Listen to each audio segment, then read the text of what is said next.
mournful chill hath settled upon the realm of Britain, for it hath endured a desolation of 16 winters, bereft of a high king to guide and unite the land.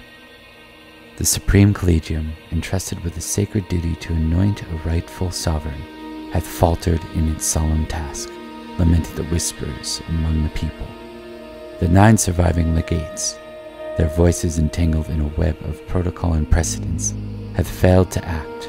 Alas, it seemeth the twilight of the Collegium, as a potent body hath descended upon us. Throughout the land, tales abound of tribute paid, but alas, it floweth not into the coffers of a worthy ruler, but rather into the hands of invaders and those ill-fitted to the throne. The noble lords of Logris, once stalwart pillars of our realm, hath been laid low, though some secrets lie shrouded in mystery. Duke Ulfius, a survivor of many a harsh winter, findeth himself enshrouded in whispers of a shadowy alliance with the treacherous South Saxon. Duke Corneus, long in hiding, hath emerged from the shadows, and as he journeyed northward with exiles from Hanton, a fateful clash hath erupted at the border of East Saxon. In the wake of many a raid upon Caerwent, key strongholds once lost hath been reclaimed. The Irish, like a relentless horde, wage war upon the lands of Gales, swarming in their thousands, akin to vermin unleashed upon the fields. Norgales, in the throes of despair, offereth tribute to the mountain tribal leaders, known as the 3 Cadlus. These Cadlus, in their quest for willing souls to join their cause, dangle the allure of plunder. Yet, little plunder will be found in battling against the Irish. In the heart of Cambria, the kingdoms of Scavalon and Cameliard convene beneath the banners of peace, a meeting graced by the presence of the illustrious kings Leo de Grance and Ninteliad. King Idris of Cornwall hath need of willing souls, and the castellan of Castle Dimmock in Tintagel doth seek volunteers for his cause to defend against the King of Cornwall. King Cerdic of Wessex, ever the ambitious warlord, raiseth a formidable host, and seeketh the aids of mercenaries. A fleet of ships, a foreboding harbinger of strife, hath also been amassed under his banner. In the fabled lands of Salisbury, the great Marshal's tournament hath been postponed, for news of turmoil along their western borders hath reached their ears. The Castle Woodhouse, a bastion once held by the late Prince Madoc, and a hoary hill fort of Westford Castle, are said to have fallen under the dominion of mercenary armies. Yet the superstitious whisper of fey-folk and giants, laboring to reclaim what was lost in the days of Uther's invasion of the magician kings Summerland.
And we're maybe live. Welcome to Salisbury Anarchy. We're back, and we're totally not sitting in the queue for like an hour. Sorry about that, guys. We're here, though, and we're going to do some intros. Start with Thomas. Hello, my name is Thomas, and I'll be playing Sir Edric of Winterbourne Stoke, Marshal of Salisbury, and having a great time, as always. Mark, you're up. Mark, you're muted. Hello, I am Mark, aka the Catch Meow, and I will be playing Sir Florence, the Baron of Axe, and loyal servant to King Idris, the King of Hornwall. You say Hornwall? Definitely Hornwall. Hornwall. I've always hated Hornwall. I've always hated Hornwall. Liam. Hi, everybody. I'm Liam. I'm playing Sir Virgil of Durnford today, and we've got some various fallouts to deal with, I think, here. I'm very much looking forward to seeing how we handle it. There won't be any fallouts. Nothing bad ever happens. Should be just fine. Nothing Maybe that bad should be ever our happens in Anarchy. Maybe that should be this trio's group name, the Fallout Boys. The Fallout Boys. That's our new. That's the Anarchy version of the Salisbury Boys. So, all right. Let's if you're new here, welcome. We're running Pendragon 5.2 with some add-ons and some borrowings from other editions. We use the Book of Feasts a disgusting amount because we like feasts, and that's what we do. Let's go ahead and dive in, folks. I've got not Anarchy music on. That's throwing me off. Hold on. That was supposed to be just for the previous session. This is what we need. We need the more ominous, slightly ambient background noise as we dive into tonight. Let's maybe go over, when we left off, we got through a lot in 2 sessions, about 498. So I really don't have a reason to sort of like push this one along forever. Maybe let's just do some minor vignettes with each of you to find out what you want to do, like one scene each, and then we'll get back together for Christmas, or in some format or another. Merry Christmas, everyone. Yeah. We'll start with Liam. We're gonna go right to the left this time. And I'm curious whether this is a Virgil or Perrin move. I think most of Perrin's moves are going to be more behind the scenes than what we're going to get here. And I think we had some good Perrin time last episode. So I think Virgil has some things that he is actively trying to work towards this year, planning for next. How public is it that the Cornwall shit happened?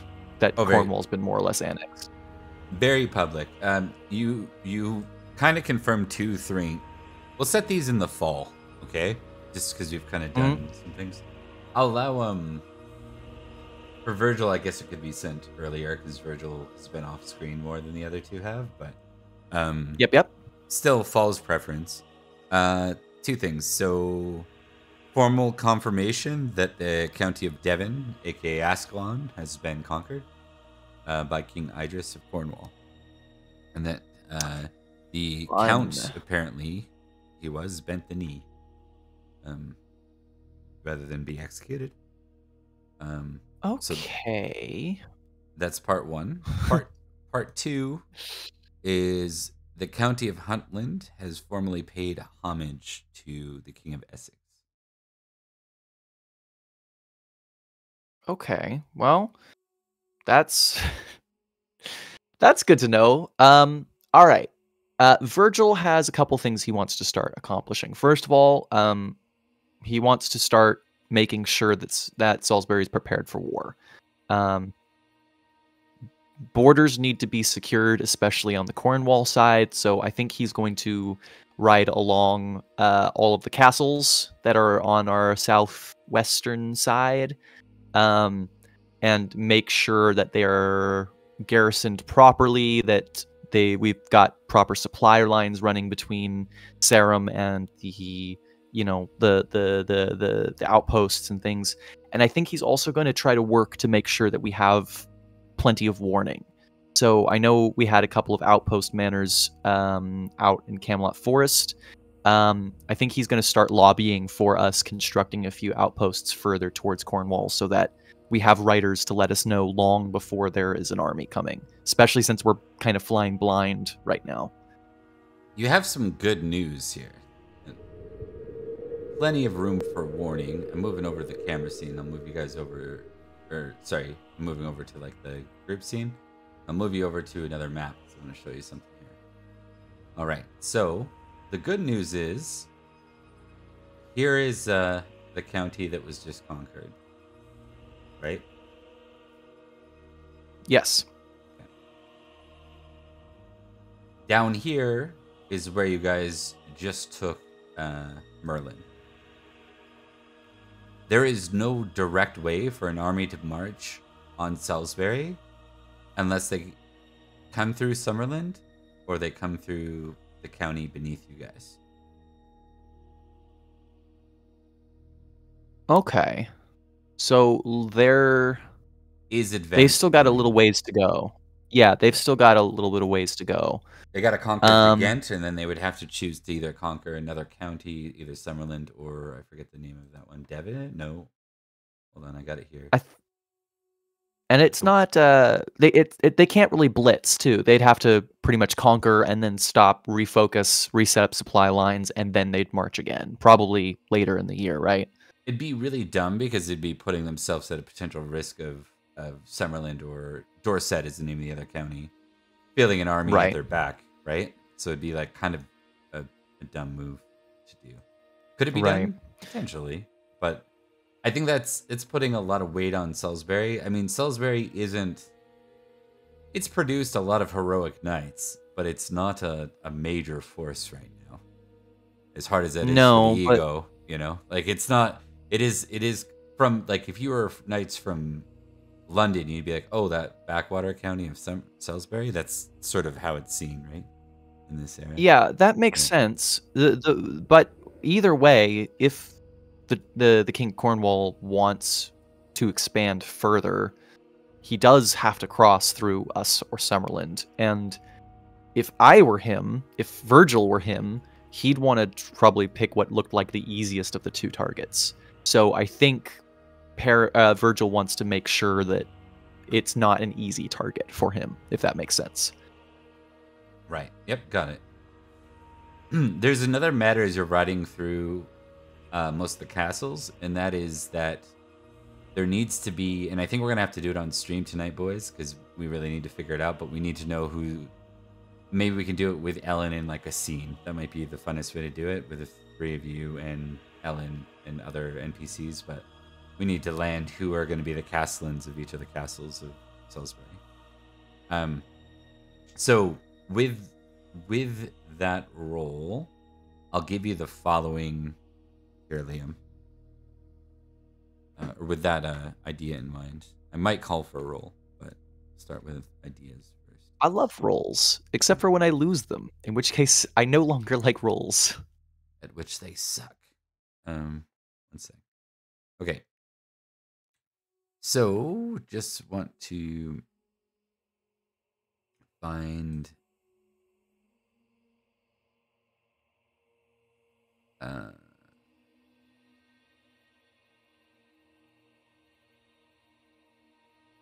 Oh, interesting. There's a garrison, like an army breakdown of who's garrisoned where. And maybe that's good for us to have. Let me just screen cap this and throw it right into Roll20 here. I feel like that's like useful for especially the setting we're in right now. So, one sec. Shouldn't take me long. Screen capped. I don't think I can just drag it. That's fine. Anyway, don't listen to him, guys. We all know that Salisbury is the center of both England and the universe. Yes, Mm, it's true. It's true. The sun revolves around the earth revolves around Salisbury. Salisbury. That's how it goes. It's actually not a flat earth, it's a circle, and we're in the center of it. Yeah, we're in the center of it, yeah. I mean, we got Camelot just outside our borders.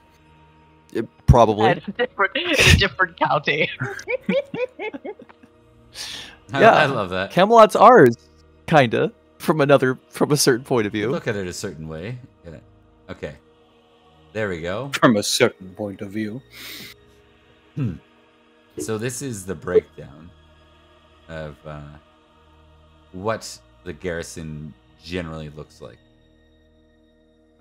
And these castles are Devices, which is up in Milkfield. Favorite. There's Devices. Yeah. Ebel there says it has a garrison of 5. Does that mean it only has 5 soldiers? Yes. That can't be right. It's because Jesus. Ebel isn't quite a castle. It's a hut with a cannon. I think what it is, it might even be. Hold on, there's a right. Okay, there we go.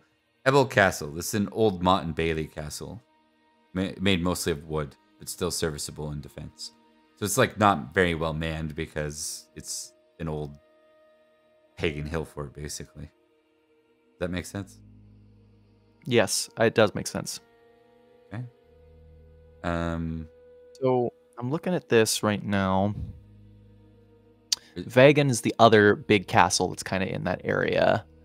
Yeah. And it still has, I think, one of the lighter... it's a mid-tier compared to a lot of what we got here in terms of garrisons. But that's not going to hold back... 2 nights and 35 men is not going to hold back an army if it comes down to it. No. So now, do we know who the Castle Vagan was granted to? Or where... We're deciding about. Yeah, and Wilton's also got pretty low... Low It's also fortification, too. Vagan is our defensive point between both Gigant and Summerland. Yeah. Yeah, I think those two, Wilton and Vagan, are going to be the 2 things that Virgil really tries to work on lobbying for fortifying a little bit stronger. For him, they should be at least half strength of Sarum, which is not really plausible given the resources we have, but like it's a goal to work towards, right? Right. That's fair. I think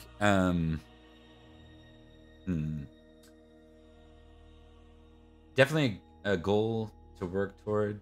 There's another castle that's in the forest here that you learned was conquered by you'd learned previously. I think that was shared with everybody, right? That was Yeah, I feel like it was mentioned, but I don't remember. It was Cadfile. Cadfile, thank you. Cadfile brought that news. Half file. Half file. Don't call him that. It makes him very sensitive about his hand. Quarterfile. Or his Quarterfile. bloodline. Yeah. Technically, it's not a hand; it's a whole arm. I asked for a cup of coffee with half and half, and he decked me in the face. Not with his hand, though. Oh boy. All right. It's been a weird / good energy in here, I swear. So yeah, I think what we discussed. Do you guys remember what the promise was? What you'd promised to whom? When that castle came up, it wasn't specifically promised, but I believe Baron Duark really wanted it, and Edric made some non-committal noises to him about it. Mm-hmm. Do you remember the ones Do you remember what the Born wanted? The Born wanted Till's Head, I believe. They said it was due to Amig. Oh, Till's Head and the one to the right, Duplain, right? Duplain, yeah.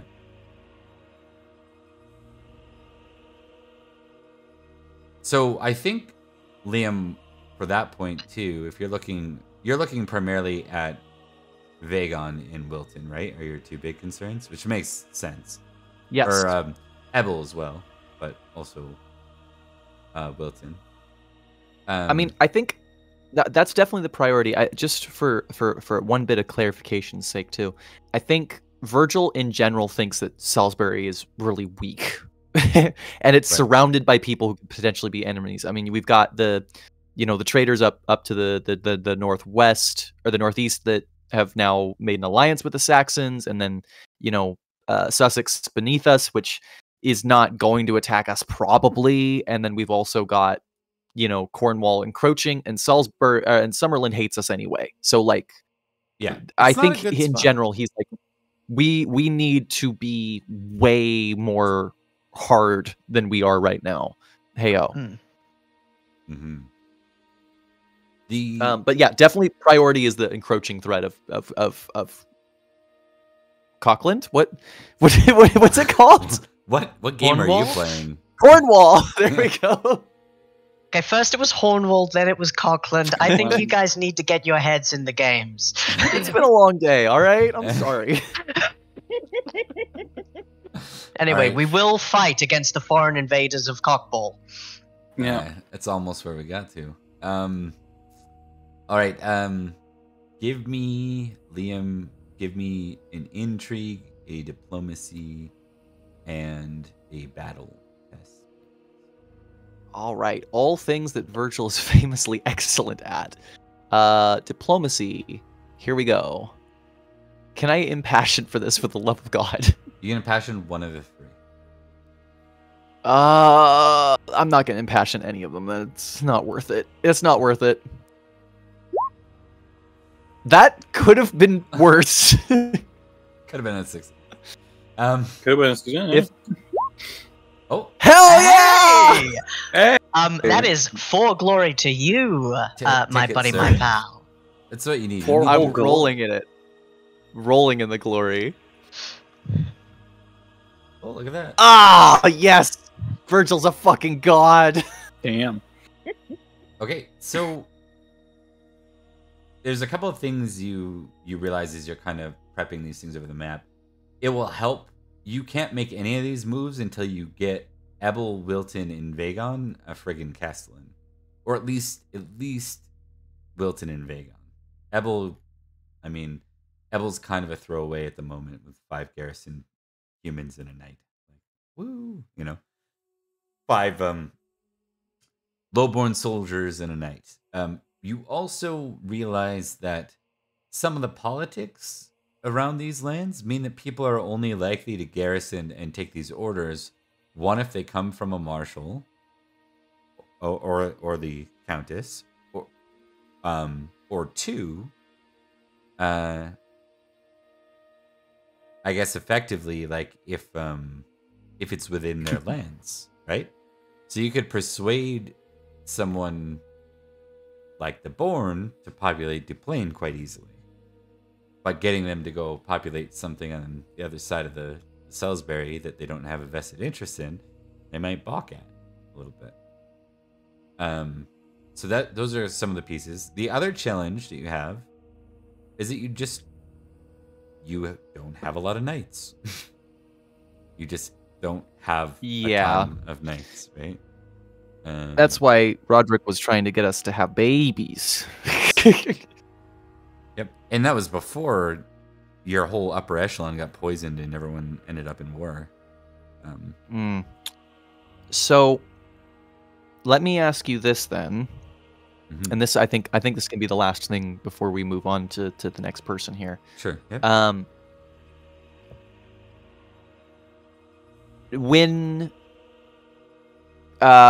When there's a conquest, right? Cornwall just got an influx of new knights because they conquered a county and the county had to surrender and their lord had to swear to that person, etc., etc.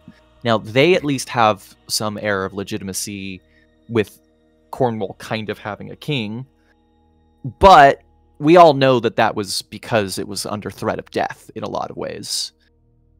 The next best way for us to get more knights to play around with besides just offering positions to mercenaries that we may or may not afford and probably don't want to stay here would be to conquer something, right?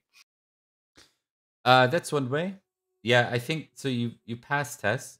Conquering stuff obviously never hurts for being able to field more men.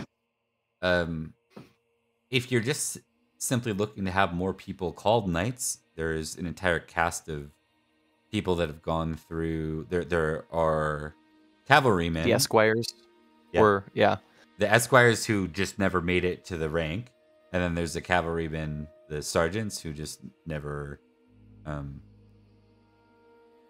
either due to lack of horse or armor or whatever, just never. I guess they'd have horse if they're cavalrymen, but maybe they are riding on behalf of someone else, like they didn't own their own, they didn't have rights to their own, that sort of thing. Giving people who don't have the skill to back up the titles isn't going to do anything for us except for complicate things. Yep. But I think giving that might be people- something worth Go ahead. looking into. Maybe we can set up a program for promotion where they have to go through some training stuff or prove themselves. Maybe if we set up a thing where any lesser borns or people who didn't succeed that are able to accomplish something great or bring back something valuable might be able to get promoted to a knight status or something like that. We need something. Virgil invents the middle class. Oh fuck! No! What have I done? What have I done? You also know what did I have in there? Oh, you've heard rumors and whispers that like up north of you, in that civil war, they've been recruiting squires as early as 18 or 19 and raising them to the rank of knight, just to field more soldiers against each other. Because a squire literally is not a soldier. They aren't fielding anything in war against someone. They're supporting their knight, and that's it. They aren't actually battling themselves.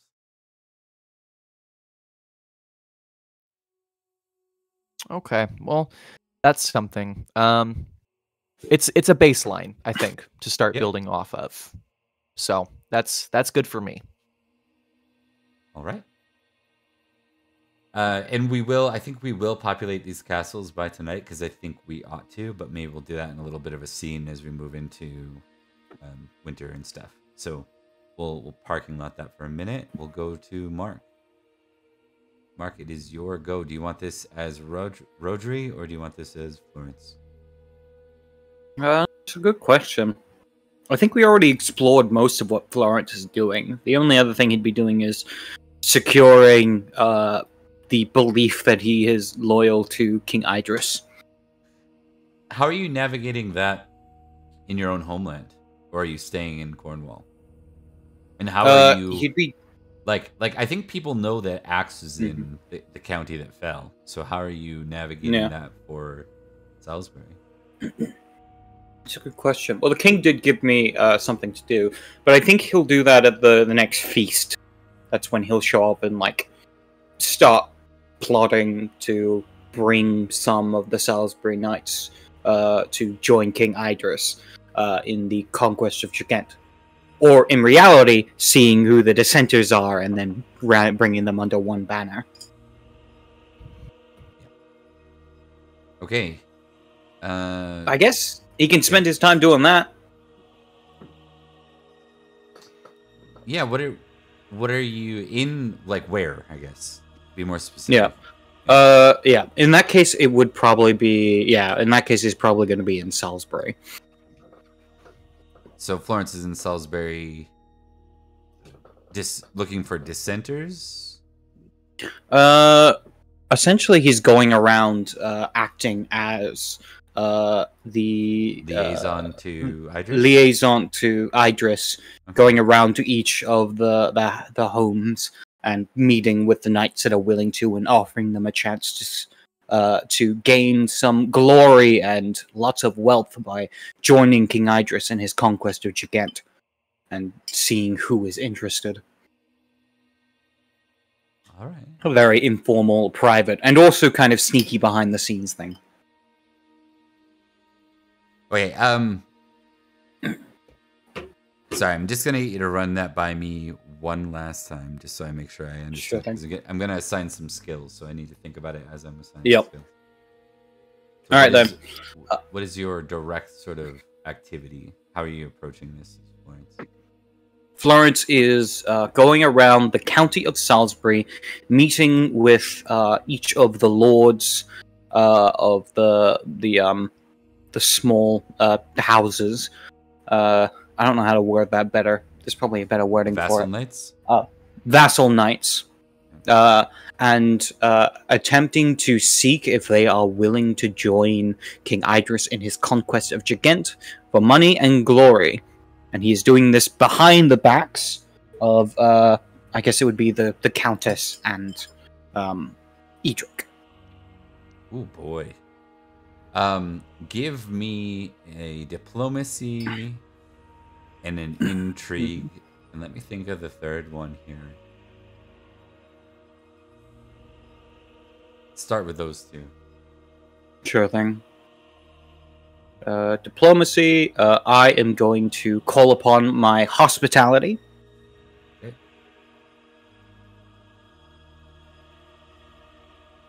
Success. 10 to this. Success on diplomacy. So that will only work. That will only work for one, right? Same rules as Yeah, DM. only for that one, yeah. Yeah. Fail on intrigue.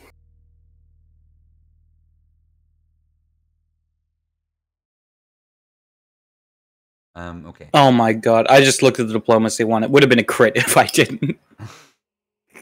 Oh, that's bad luck. I think it's going great. Things are doing great. I think it's perfectly fine. Okay. Let me see here. And let's do a courtesy roll. I'm good at this. Success. 2 successes and a failure. All right. So I think with the failure and intrigue, it's gonna represent like it's not a fumble. It just means you don't really have an amazing sense of people's various motives. However, Yeah. you come off as your reasoning for doing so, bringing money back into the hands of Salisbury Knights from lords elsewhere, and getting knights battle tested that are rusty right now and doing nothing effectively, seems to sell really well. So there are a number of vassal knights that are effectively signing up for a war that their marshal and their own countess haven't really approved.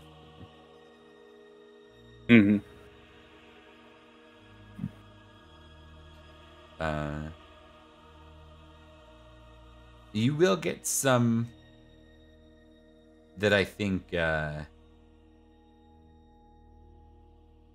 you will get some that don't accept, some that feel like they'd just be empowering Cornwall with skilled knights. Of course, that's kind of a pretty big ego statement because one single knight isn't going to change the outcome, right?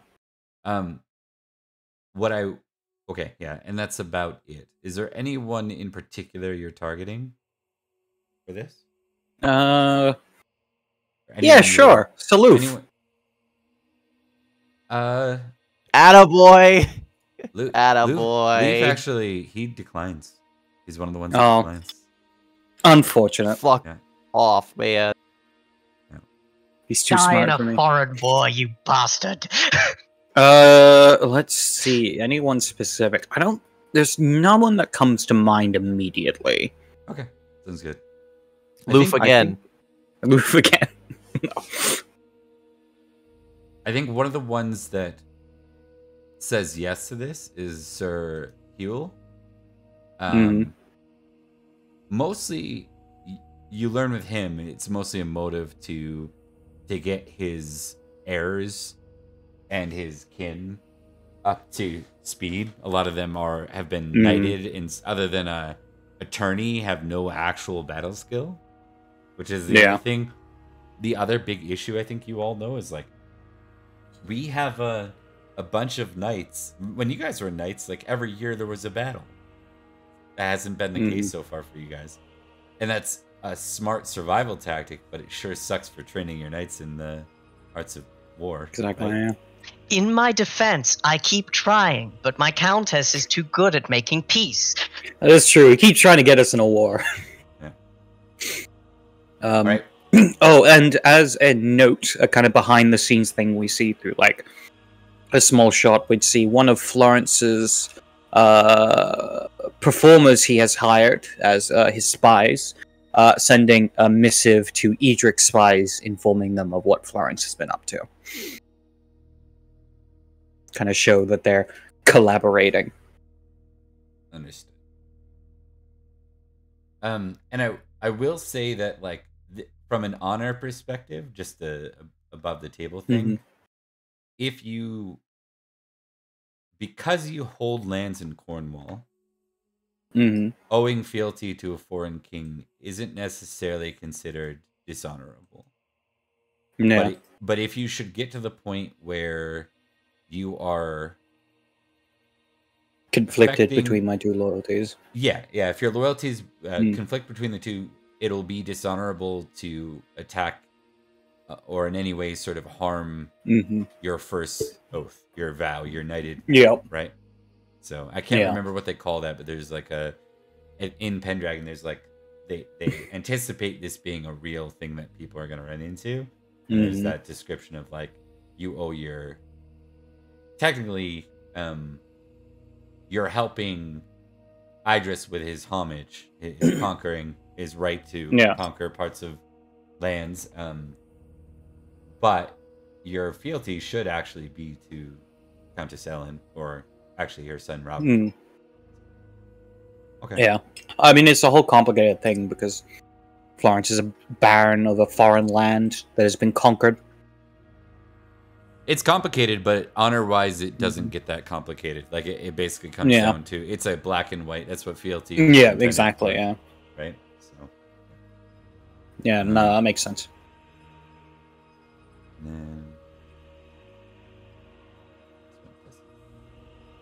Oh wow! Really?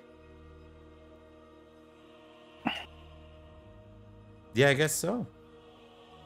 That can't be the case. That's got to be wrong. Okay. Anyways. What's that? What's the matter? One of the books has Robert born in 484, but that's not in our game for sure. And it's not in the book, whatever book you base it on. He was born like the same year as your kid, Thomas, if I remember correctly. Yeah, that's right. Which was 492. Yeah, that's right. Okay. All right. Sorry for the tangent there. Important little nuances in that, and you know what? I might even hit up Brown on the side because I'm pretty sure he's a bit of a Pendragon guru. I want to just ask about the whole divided loyalties. I think there might be some guidance they give you in one of the books, and then we can just follow that. It makes it easier. So, yeah. But in generally, I think the idea is that you owe fealty directly to the lord that you are knighted from, or you are, owe your oath to. And breaking that does come at a penalty of honor. We will shift to Thomas now. That's me. Edric has two things on his mind mostly. Well, 3. Well, 17. Well, 23 and a badger. But among those most important ones is A, he needs to get money really quickly, and he can possibly sell off the maybe Saxon I've still got in my prison, Rattleshirt fame that I captured during the ambush. I don't know if he's still alive. We haven't covered him for a while. I would like to ransom him, if possible, for cash. The second thing is he's preparing Salisbury for, well, a number of things. The thing he most wanted to do was try and attack the kingdom of Cornwall while they were distracted and take their stuff. Now that that's less and less of a likely possibility at the moment, he's drawing up proposals. Proposals to attack any of the neighbors, specifically Wessex, specifically Summerland, specifically Cornwall, for the approval of the Countess. Nothing official, nothing going forward yet, but essentially strategic analysis of, here's where we're sitting, we can't sit on our asses forever, we have to do something, and if we do something, it should be done cleverly. Okay, so basically... Yeah. What would you like to scene over? Like, it's all good to have these ideas, but what would you like to scene over? What would you like to test? What would you like to prioritize? Because you don't have all the time in the world, unfortunately. And I'm not talking. I mean, yeah. Edric, right? I get you. I imagine it will be battle. I imagine it would be intrigue and possibly diplomacy. Which one thing do you want to try and solve? Because you mentioned 2. Oh. Got you. I have to get money. I can only support my spy network for 1 more year. I am on 20 Libram. I need cash. Okay. And how do you aim to get money? Like I said, if I can ransom Rattleshirt, he fetched a hefty price before when he was traded for me and like 100 Libram. You mean when Octaniosa lived still? That's right. I'm thinking a callback to those heydays might appeal to some of the older-fashioned ones over in Sussex or Essex.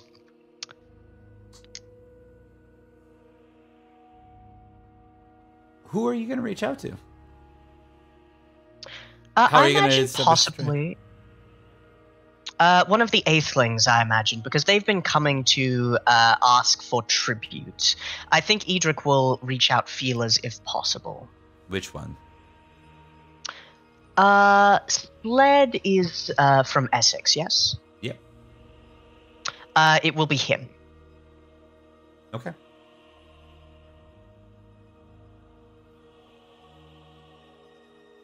That is for sure diplomacy. Oh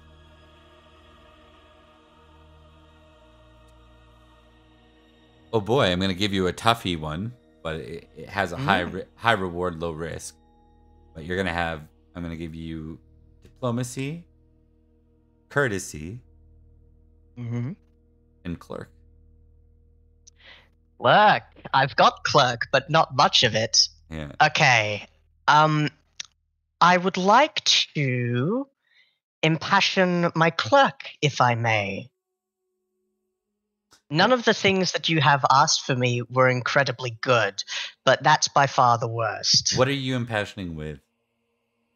I believe love family in this case. I'm doing this to provide for my house. I'm doing this to ensure that we can live through the winter and another battery of tributes, and also it's my best one. Yeah, I'll allow it.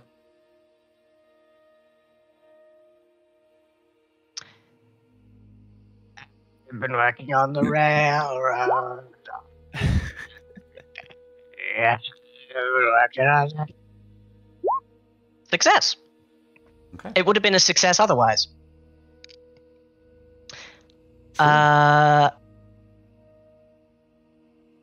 Diplomacy. Let's go.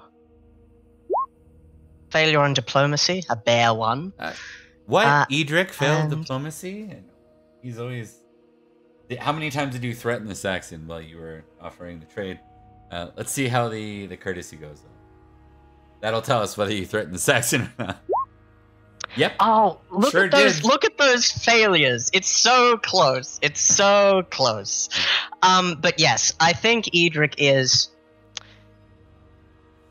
You can have him and a useful asset, and then we'll kill you later, or we can get rid of him right now and no one gets anything. I think what you do a lot is stress your new position a lot, and it almost comes off like an intimidation thing. There's some general interest in them, but they end up walking away from the deal. They're like, no. I assure you, it's not Yeah, I assure you it's not an intimidation thing. Yeah. This is just how I talk. Yeah, they want nothing. There's probably a point where you almost come to blows with Sled or something. It's a big diplomatic incident, but it doesn't lead to anything like other than a pissing contest. But that's unfortunate. Yeah. I need you to give me 4d6. Ooh. I take 8 damage. Oh wow, no, you don't. Those are just bad rolls, though. How much did you pass clerk by? Okay, we'll up that 8. We'll up that 8 to an 11, is what we'll do. Because the odds should have been that you got above an 11 with 4 dice. That's okay. So you've managed to, in your clerkly duties of your house, we won't even say your house, your position and title in Sarum, you managed to find basically 11 Librum of inoptimal use of Librum. People paying for shit or doing things that are just really inefficient. And so you've now rerouted that fund directly to yourself for the use of your position as marshal, not for the use of something personal. So of course, I won't say you can't use it for something personal, but there will be honor consequences for embezzling it and using it in any way for a selfish manner. So. Rolling 4d6 for money and getting 11 because you're nice. Oh man. But no, certainly. Half of the money that I've currently got now is going to supporting the spy network next year, so that's easily doable. Edric's doing this out of pocket generally. I think the marshal's also a paid position. Yes, it is. This is just like Nathaniel. I've been paid the entire time to do my job. What? I'm just checking. The Royal Marshal got 9 Librum. You're not a Royal Marshal, so it's going to be less than that. What we will do is say, I think it's still fair, though. We'll say it's 6 Librum a year you get for the Marshal. Oh, thank you kindly. No, I went full screen. Thank you very much. Not what I intended, but still very nice. Yeah, it's not what you intended, but it was the roles. It was not me being a jerk. Yeah. So. No, I getcha. Yeah. Look, okay. I'm just gonna say, I'm better at diplomacy than a lot of dukes. That's fair. Oh. Hold on. You also find out that you have access to 300 Librum as the marshal. This is a one-time pot. Oh, very nice. Yeah. Actually, write down the following. I will. Should I put that under holdings, or should I just list that elsewhere? Yeah, you can put it under holding. Just make sure it's called out as marshal duties. So you get 300 Librum called handled, and I'll get you what these are later. But handled, that's what that breakup is. And then breakdown is, rather. And then you get 3 Librum for perks. That's like your that one will say is your 6 Librum instead. So don't write 3 down. We'll call that 6 for you. That's like your personal income. And then you get 5 Librum, period, not per year, for bribes. Nice. I love that you've got a government expense dedication to bribery. Your bribe. Yeah. This one is for the drugs. This is the folder for money for bribes. Yeah, 100%. I like that.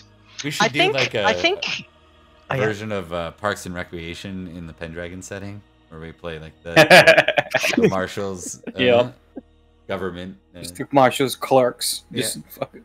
That'd be great.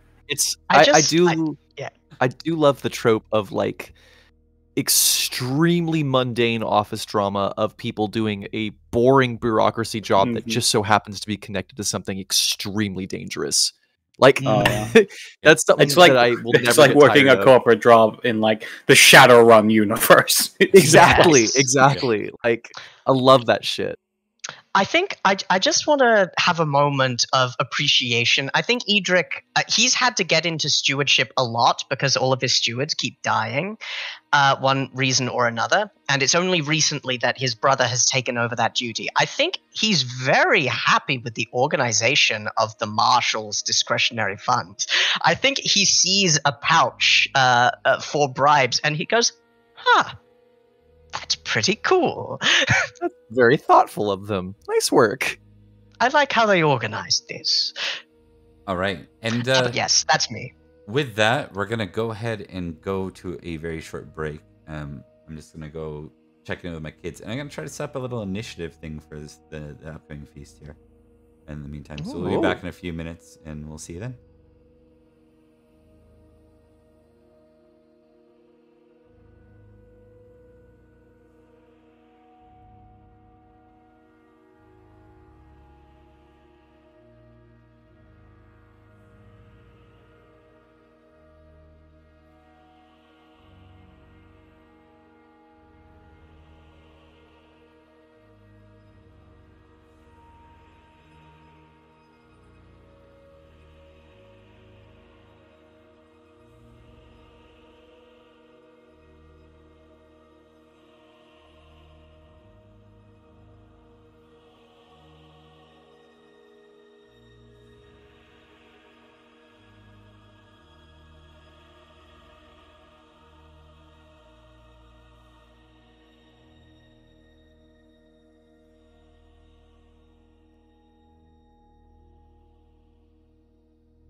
Roll 20.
it's gonna bring us to winter, and we're back, everyone.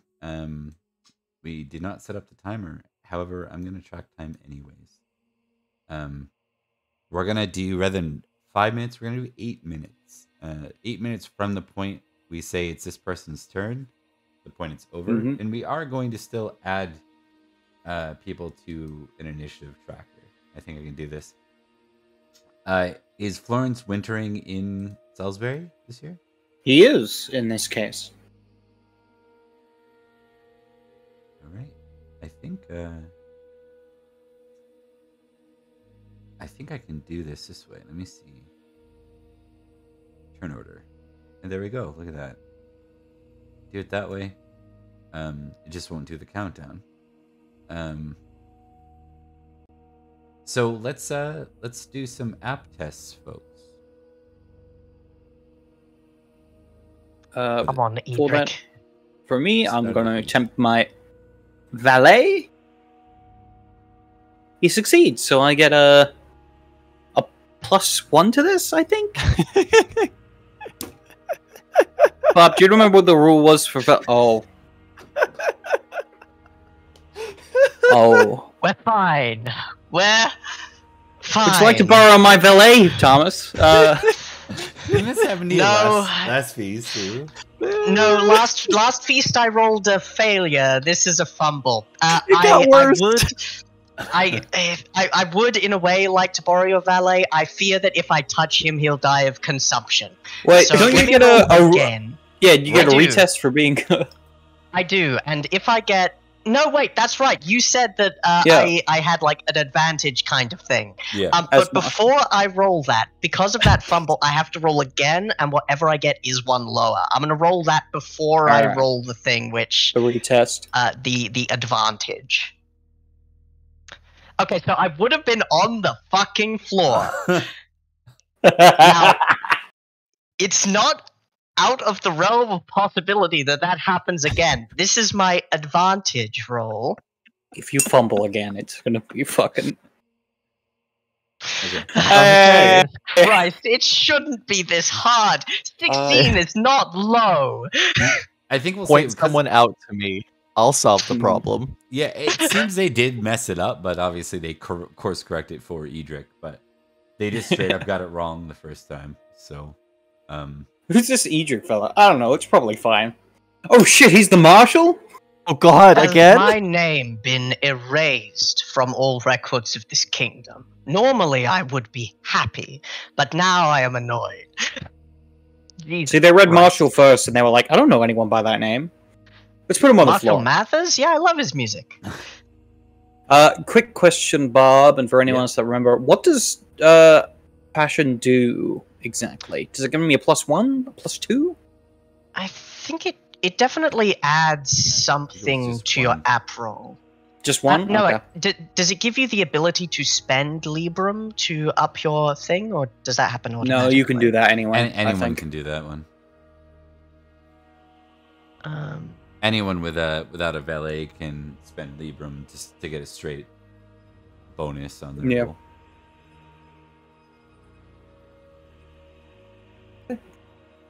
We'll go with one. Yeah. You know? All right. And then if it's success. if it was a huge deciding factor, then we would if you got a 19 and could have got a 20 or whatever, we could review it. But no, fair enough. Okay, so winter. There's not too much to update on. You actually had a fairly mild year winter-wise. 16 for the weather roll. Which is 3d6 plus 6, so that's a pretty low roll on those 3 dice. So basically, the news that you have, you've kind of already learned. The big buzz right now is... Actually, there is one thing. There's one thing. There's mention...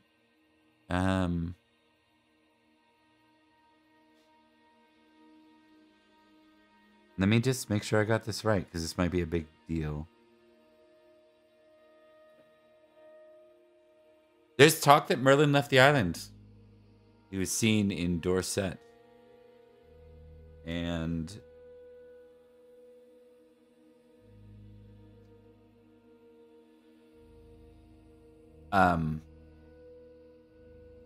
Sir Florence apparently was seen with him at one point. That's the rumors going around.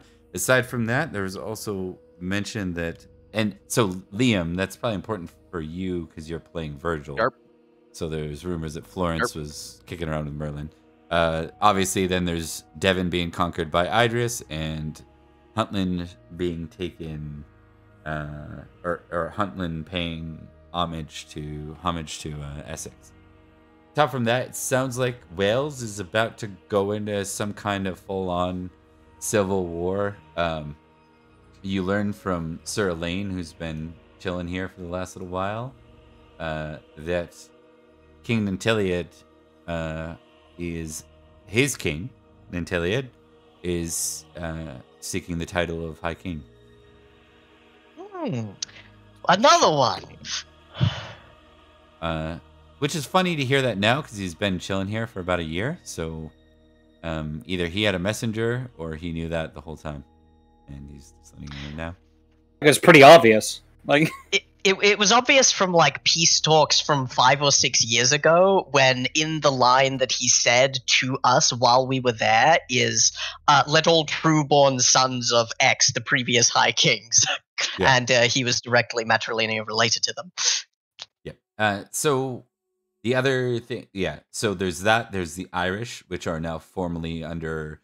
You remember the little tour you did, the little feast crawl all the way to the Irish.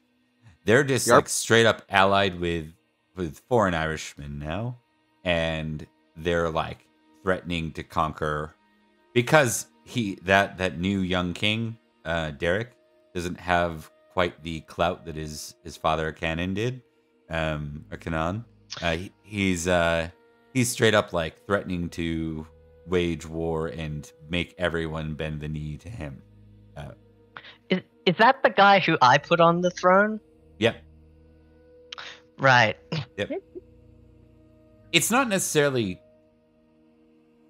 Well, actually, you can have the opinion you have. It's just, it's not necessarily some dark. He hasn't murdered anyone or whatever. It's just his people that should be his vassals or were his father's vassals. When he got put in, they're like, "Wait, so you're the new king? Nah, no more tribute. Actually, we're good." So he called his boys over from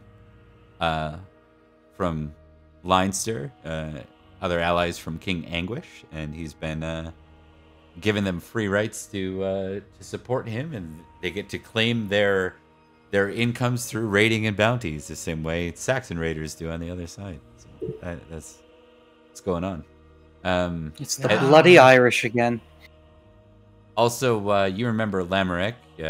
He stopped by. His brother Pellinor was missing at one point. That's right. Pellinor has been seen kind of roaming throughout the land during the last couple of years.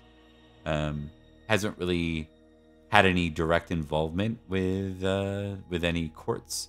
They're starting to call him the King of No Land, because his land is now basically under direct control of Gomerett and of 3 hill tribesmen, the Cadlus. Did he catch his beast? No, apparently not. What the fuck, dude? He's bad at this. I have to say one thing. Of all of the errant people going around, Zabrastius is by far my favorite. He's going and seeking the rightful king of the realm, and this guy's just going after a monster that he saw in the forest this one time. Did you guys see the I open actually like him Pendragon better. It was a good number of months ago, right? It was one of the earlier ones. Yeah, I think I did. Someone unhorsed him and got his horse. And he stole someone else's horse. And he stole someone else's horse, yeah. He has like I can't remember what it is, but it's a passion for the questing beast at like 30, yeah. something like that. Mm-hmm. So, yeah. That explains his insanity there, to call it what it is. But that's a huge And then up north, things have been alarmingly quiet about what Malahut's doing, and then even further north, like lots of people. I mean, King Lot is in that conversation of who's the next king. He's easily in the top 5 for that conversation because he has a number of king subjects of his own. So he's kind of like a high king of what will be future Scotland right now. So a high king beyond Hadrian's Wall. That's a good way to put it. The king beyond the wall. The king beyond wall. I like that. All right, let's actually get into the feast. What we're here for, and we'll start with Edric. We're gonna start the timer right now. Hold on. I'll do it on my phone until we get a proper one. One day we'll get a proper one. This is just a general alarm for me. I'll let you know when you're down to 2 minutes. We do 8 minutes from the point I say it's your turn. So starting now, you may go. Of course. I think I'm going to make it relatively easy. I'm going to do my best to garner more geniality so I can do some courtly stuff in the next round. Is this a 2-round feast? It's a 2-round feast, and I will note this is your first Christmas feast that's under 3. This is a direct influence. It's because they are skimping. Yes, that's right. They're cutting corners on this feast. It's very noticeable. I think I am going to draw some cards. I love drawing cards. I do have work to do, and I will do that in the next round when I have some geniality. If I have some geniality. I'm also going to roll feast at disadvantage and choose the one that sounds more awful. Sounds grosser. Yeah. Or sounds more like it's skimping. But you know what? Those are so much the same. We'll just go with the first one. Pullets are here no matter what. The pullets are here to stay. They're not up for debate. Yeah, not going anywhere. So I got more food. Another platter of food is brought out. Temperous versus indulgent for all players. I got wayward wife. Another knight is looking for his wife. She just walked away after propositioning me. That can't go well. My wife's 8 foot tall and is by my side. And I've got Pagan Promise. A pagan priest wishes to show his worth. He hopes you will have him afterwards as part of your retinue. I'm not a pagan. Could I redraw that? No. Those aren't redraws. Gotcha. All right. In that case... It's a bad hand, honestly. Like, yeah, as far it's as a very bad hand. I think it's a skill issue, personally. Yeah, skill issue, that's what it is. Let me take a quick look at my honest versus deceitful. My honest versus deceitful is relatively good. No, it says honest versus lustful, and then you roll. That's odd. It must be a typo of some description. I'm going to roll my honest versus deceitful, even though it says honest versus lustful, because when I roll deceitful, then I roll lustful. And it gives me the option. It gives me the out to miss the next round. And if I do, I roll childbirth and tick lustful. I'm not going to do that. Let me take a quick test. Good. Tie, but honest versus lustful, not deceitful. I know, but it says honest wins and deceitful wins. It doesn't say what happens if lustful wins. Oh, that is weird. I imagine I'll happily an error in printing. Yeah, I'll roll lustful. Lustful makes more sense here, I think. Yeah. Okay, I'll roll lustful. Can we count the honest one that I got? Yeah, I mean, I'm not the GM, but I'd say yeah. I was asking yeah. For, but sorry. So honest wins. You point the knight towards his wife. And you're testing that against lustful, right? Would be. It says honest versus lustful, but it doesn't say anything about if lustful wins. It says if deceitful wins. But I will roll lustful and then Because one of them must be wrong. No, I think it's honest versus deceitful. And then if Yeah, because it sounds more deceitful, and then if you do that, you can be lustful. You get a check lust. Yeah. Yeah. With this, it is a tie. I think this card assumes that there'd be no reason to lie unless you were gonna like go off with them. I think that's what the card is intending. Yeah. So it must be someone who has at least caught your attention. Yeah. His wife has walked away after propositioning me, and then he comes up and goes, "Have you seen my wife? What's she up to?" Yep.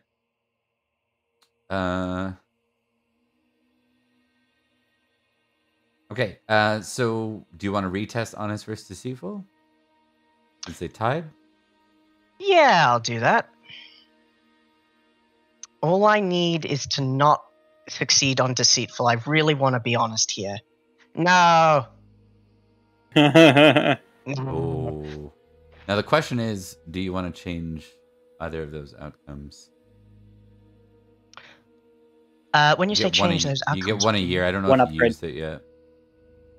I have not yet. In this case, I'm not gonna change it. I'm just not going to miss the next round and have sex with the person. I think it's more, this doesn't interest me and you don't interest me. I'm not gonna say anything. No, it says you... Oh, you may choose. Okay. So it's not even... Yeah, you may choose. Okay. Yeah, so it just results in a nothing. Okay, never mind. Yeah. I miss out on geniality, but that's about it. That was a bad round. Let's figure out who this is. This could be... I'm gonna do this could be juicy gossip. Yeah. Juicy gossip. Have you met Florence? We'll add someone to the mix. Arthur Morgan? Oh, that's bad. A plan! Come on here, boy. Arthur, I have a plan. I was referencing both of the Pendragons. Yeah. Oh. Neighboring But region. yeah, Ooh. Mark and I immediately went Red plan. Dead Redemption. Yeah. Or southeast. Come on, Dutch. Okay, so north. Ooh. We just need a little more Libram. Arthur. Arthur. I don't have any Libram, you strange cowboy man. Okay, the city of Cirencester, so just to the north of you, basically the city of Clarence, or just to the, I guess, slight northwest. That's where this Lady Orule and Sir Bevan, her husband, and that was a thing. We'll just make a note of that in case it ever comes up. But yeah. Of course, in the traditional Saxon method, you will need to do battle with my current wife, sitting right here. I look forward to burying you, as is the tradition. Okay, so that is Edric. Yes. That brings us to Virgil. Virgil time. I'm gonna save the thing that I want to do with Edric until next round. I'm gonna draw some cards, I think. All right, let's see it. Let's see what happens. Until Virgil invests in being good at feasts, he's going to be bad at feasts. So, No. host speaks at length, a show of strength. Ooh, I'd be good at that. Or you know what sucks? Guishbish. Host card in the middle. Yes. Mm. No. You're Right, pretty energetic. I think I am. Not really, actually. Not as much as Perrin. It should be okay, Edric droning on about the current political environment. The host rises and drones on about the current political environment. You know what? Edric's talking about, like, yeah, there was like a drawer with a bunch of bribe money in it. This place is great. Do you want to know about the intricacies of like bureaucracy? I've learned a lot about it recently, and like, there's a lot of really cool stuff going on with how they have things organized. I don't see Robert doing that. I do see Edric doing that. I imagine Robert just telling a story like little kids do, and it's like, and then this happened, and then this happened. You know what? I love the idea that it's actually like a 6-year-old Robert trying to fill you in on the political. Yeah, and trying to speak about the political landscape, what he's overheard, like the countess and the small council talking about. Mother says that Saxons are bad. Yeah. But sometimes we have to take Saxon money. So true, child. Yeah. It's like one of those. And it's like, I love that because it's like Virgil's worst nightmare is to have to entertain this kid probably for like. Yeah, he's not good with kids.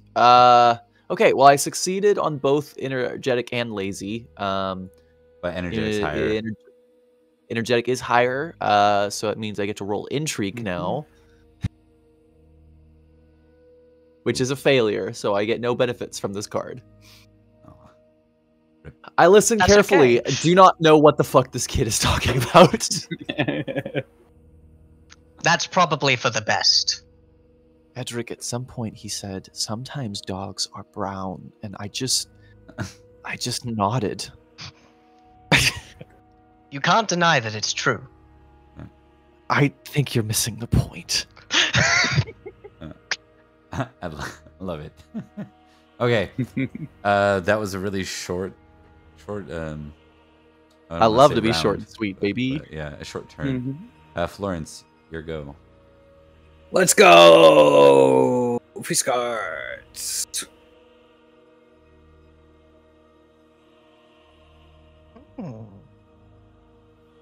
Okay, I have quarreling knights, difficult questions, and new friends. Let's see, 2 knights are arguing, and it's getting out of hand. Just versus arbitrary. Difficult questions. An unwed lady asks you how she looks. Roll flirting or romance, choose. Always the cards you pick. I know Florence can't escape from them. Let's be honest. Yeah, that's true. I mean, I could use a new wife. Go through them quicker than Bluebeard. That's true. Yeah,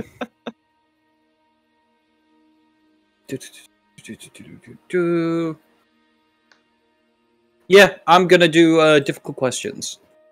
I'm gonna get me a wife. All right, difficult questions. Let's see it. Flirting or romance, your choice. I think I know what I'm gonna do. Make sure you read them. Let's get that different outcomes. They're different outcomes. Oh yeah, I know. One is higher geniality. One I am way better at than the other. Yeah, it's a 16 or a 3. One is a more direct line towards like courting. So we'll note that. Let's see. It is true, but it does say at the end of the feed, if you still have this card, you may petition the lady's lord for permission to court her. Okay, sounds good. Let's see her then. I am going to invoke a passion. Which one? No, I don't actually think I have any that would apply, so I'm not going to. No? Flirting. No, because I want to save hospitality. In case something big happens. Alright, let's go. Oh, you gotta be shitting me. That's so close. Well, if you got that 17 on a high passion, you might have like gone into madness. God forbid that fucking Florence fail with flirting on with a woman for once. Oh, the pity, the sorrow involved with this. Thanks, Liam. I knew you'd understand.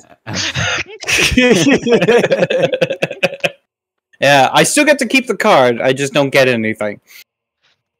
Yeah, okay. So yeah, he's just like... You do get to keep the card. Yeah. Does that mean that you can still petition for Lady's Hand? Yep. Specifically, each round you can make a flirting. Oh no.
Thing. Still a good thing. I won't. We're back. Yeah, I won't.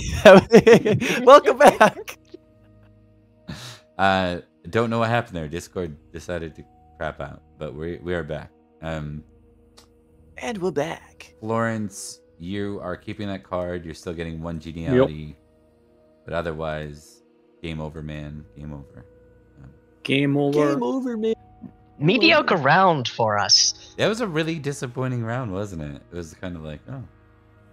Maybe we should make this a 3-round feast. We don't have the money, man. It is. It is Christmas after all. Literally, Boy, this is a what's the 2-round date? feast because you're giving tribute to 2 different places. Fuck that shit, man. Not my idea. Not any of our ideas. Not any of our ideas. Man, a quick awareness test from all three. Here, at the end of the round 1. I love being aware of things. Remember, if we fail this, someone gets assassinated. I'm still nearsighted. Ah, thank God. Success. Edric, you notice that like when Virgil's going around places, there seems to be like some attention and some laughing. But he's not picking it up. But there seems to be some kind of rumor around Virgil at the moment. This is a random thing, by the way, guys. I rolled some tables before the session. Yeah. I think Edric's gonna sort that out. I think Virgil's been very good to him, and he can't have that kind of person being the stock of laughing. There will be no laughter in our kingdom. All right. I'm just a little guy, Your Honor. We'll go Creature. With that. We hit round 2, and let me start the timer.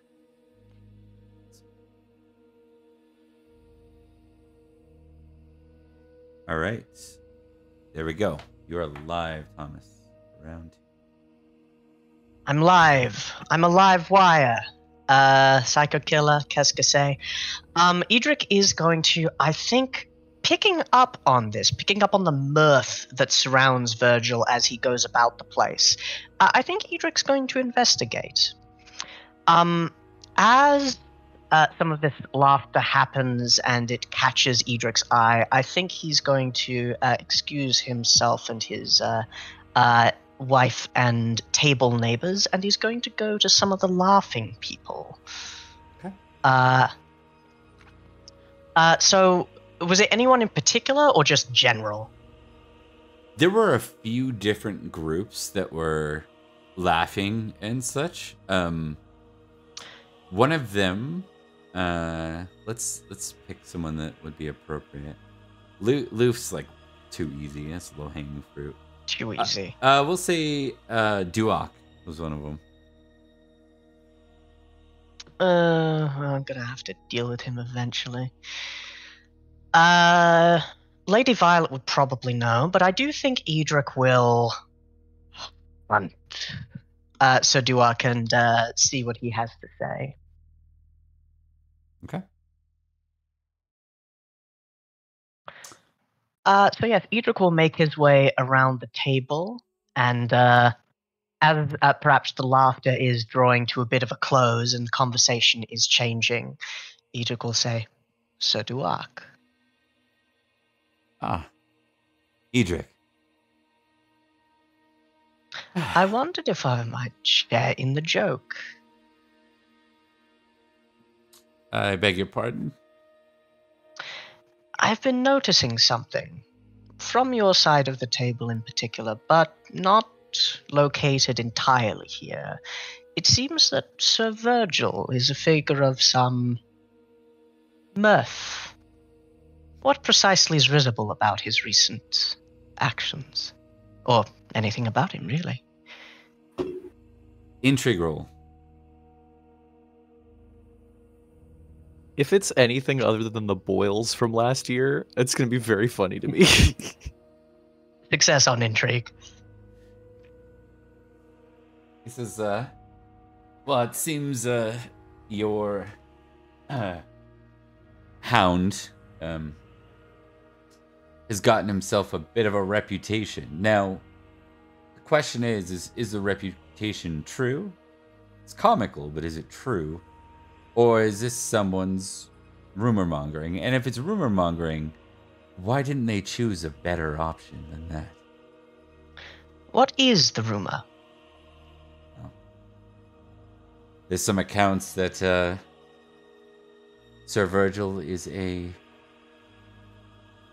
kind of pauses, he thinks the word. Quite...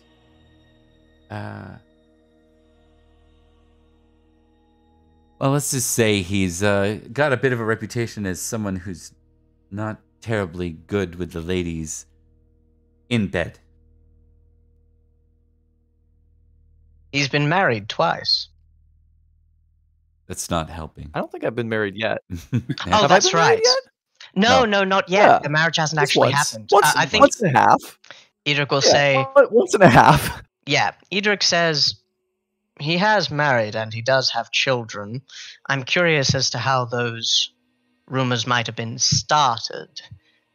Now, Curious Edric, I know you are a family man. I know you are, but having children isn't a sign of being good in bed.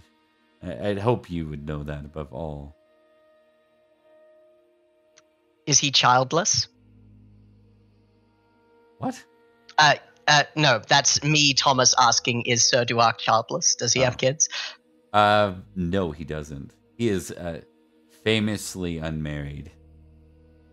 I can see how that fact would have an appeal for you. Huh. Well, it was funny. I mean no slight against Virgil. In fact, I think Virgil is, well, he's the kind of knight we're going to need. Which is why I'm curious why acts of not quite slander. It's not serious enough for that. It's mudslinging. Rumor came to me. I don't care to express it. I'm curious as to where you heard it. This isn't a witch hunt. This isn't me hunting people down, naked sword in hand. This is politely asking about where it comes from, where you heard it. He looks over. There's a group of ladies. He looks over and see. Oh wow. She's so scared of creatures. Did you? My chest? Yeah. So I think that's just below you guys, if I remember correctly. In the South counties. I'll double check, but so she's like he looks at her, and we'll just say you can test recognize or heraldry, Thomas, because otherwise I think he'll say Lady Mercedes, and then he'll look over to her, and she's like, she's not right there. She's like off with a group of ladies. Mm-hmm. Success on recognize. Okay. Yeah, you do recognize her being from the city of, she's one of the foreign diplomats that's here right now. And yes, one of the diplomats. I recognize her attaché. You can always try and chase it down with her. And obviously this wouldn't be on screen, but you can absolutely do so. The intrigue success will be for the round.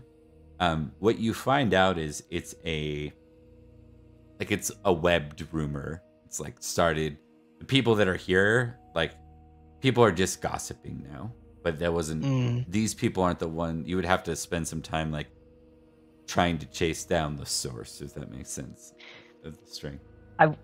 I will say it's far from Edric's highest list of priorities, but it's definitely on there.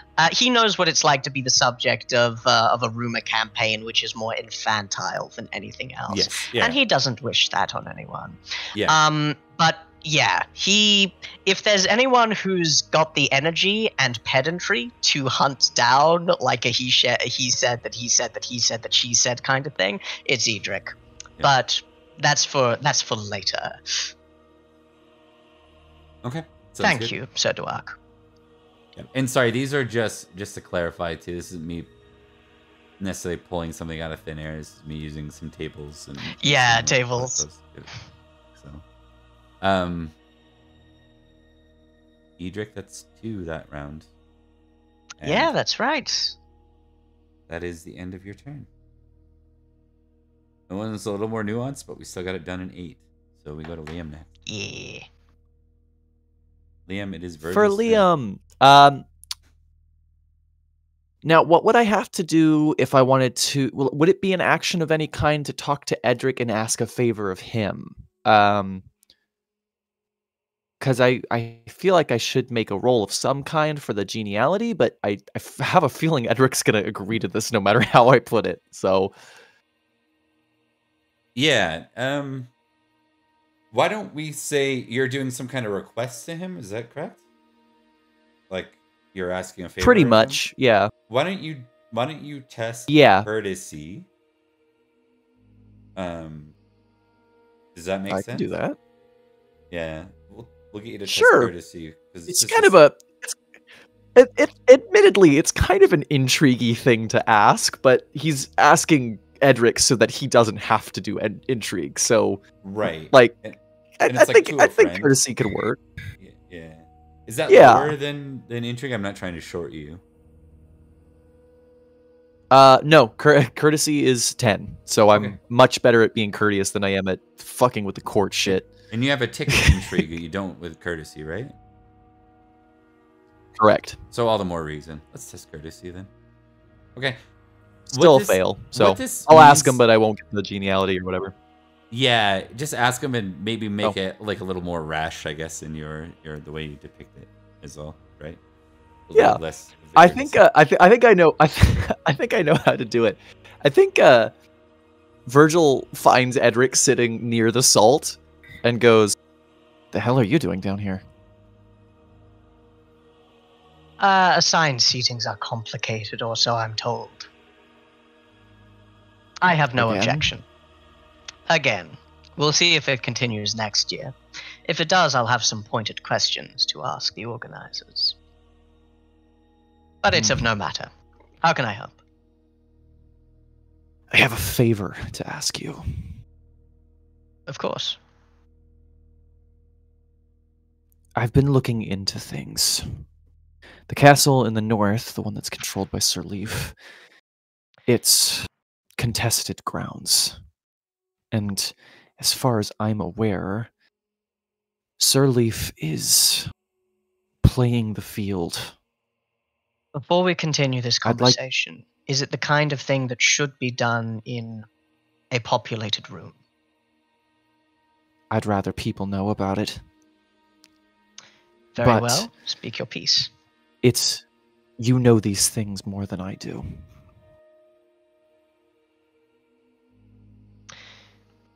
What is the favor? I'd like a reason. We should actually absolutely speak about this in private. Come with me. Fine. He follows you out to a little area outside or in the hall or wherever. And Edric knows about this because he made pretty much the exact same conversation to Earl Roderick back in the day. He comes finally when you guys get a chance. He goes, Sir Leaf has already proven himself to be a dishonorable cur, and it's opened me up to repay him the unkindness that he paid me. But more than that, he's not loyal to Salisbury, and he's in a very vital position. I understand that the area that he is in is filled with complexities that could lead to war, and that's why I am ill-suited to justify a means of responding to him. He has acted towards you without honor, and so you look towards him as, someone who you can act without honor towards. That is fine and understandable. There are many reasons why getting him out of the way could be possible, but it's going to be very difficult untangling that. The first is that he was seen in conversation with foreign agents, which led to the deaths of Knights of Salisbury. The second is that he's been in communication with the people in Glevum and could possibly be wanting to turn coat. None of this has been confirmed, and very little of this would be accepted by the Knights as a whole. This is one of the reasons why I wanted to do this in private. I cannot give people a reason to kill a knight, no matter how much I might personally dislike them. But I'm certain one exists. I know him, and I know that it's not a matter of him acting dishonorably towards me.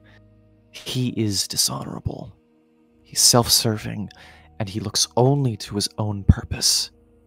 That's why he needs to go.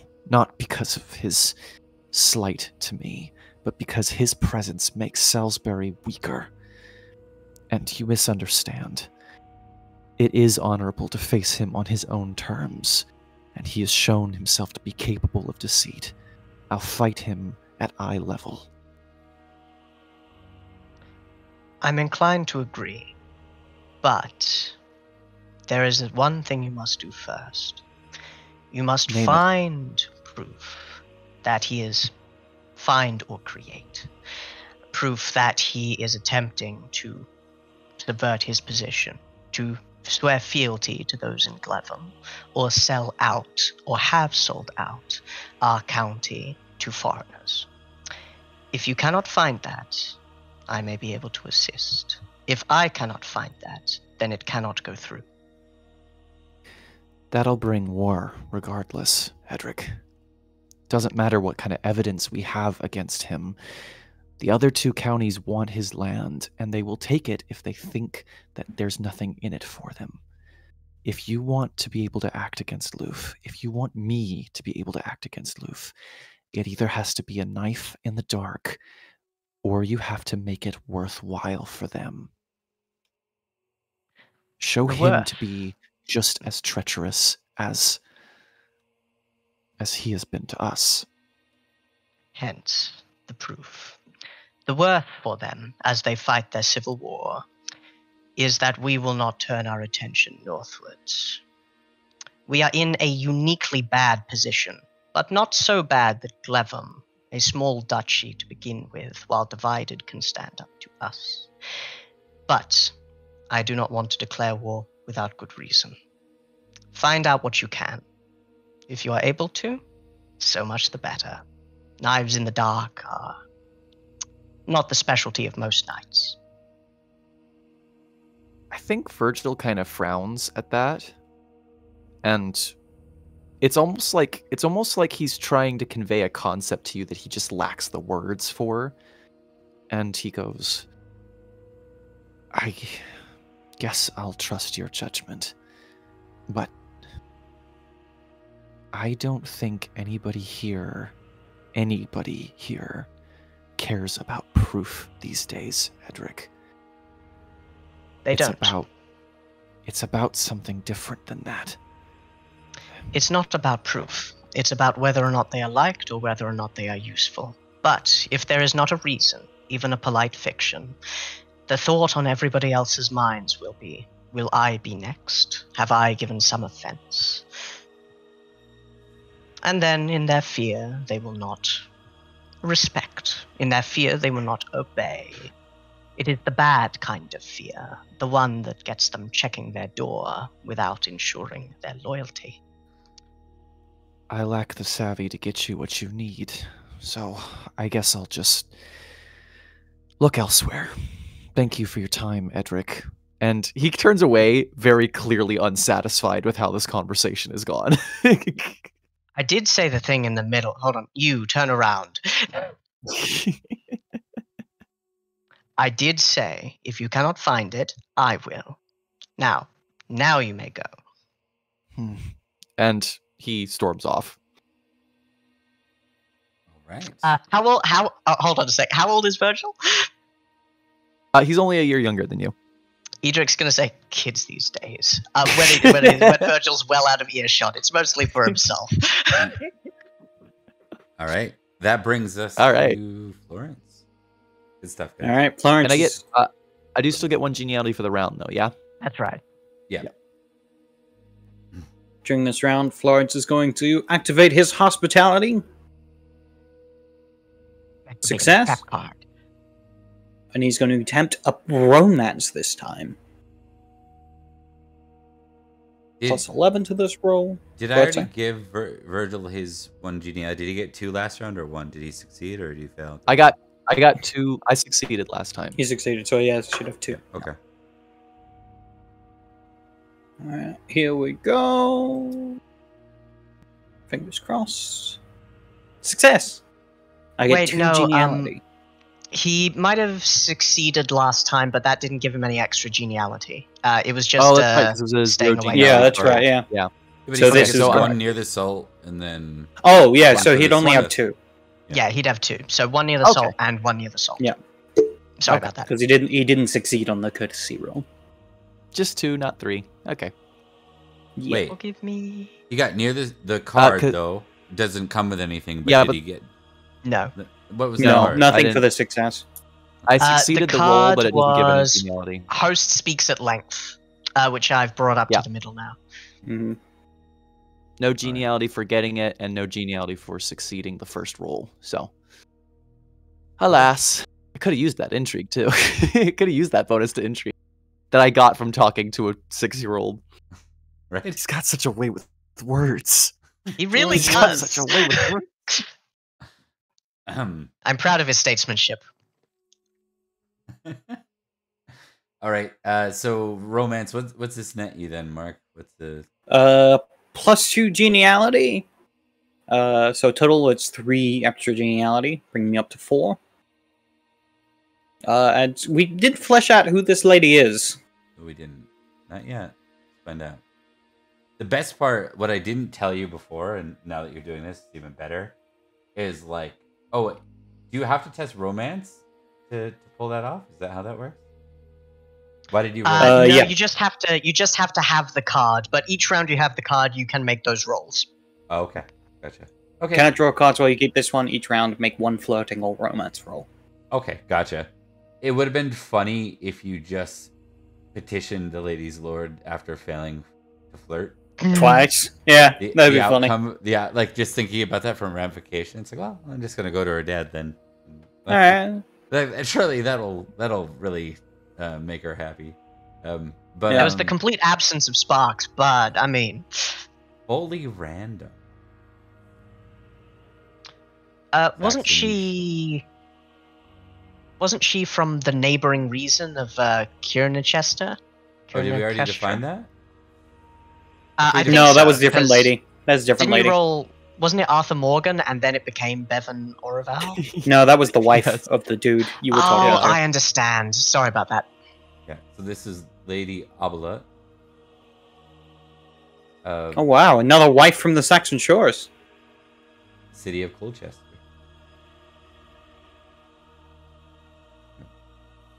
So a displaced lady, basically.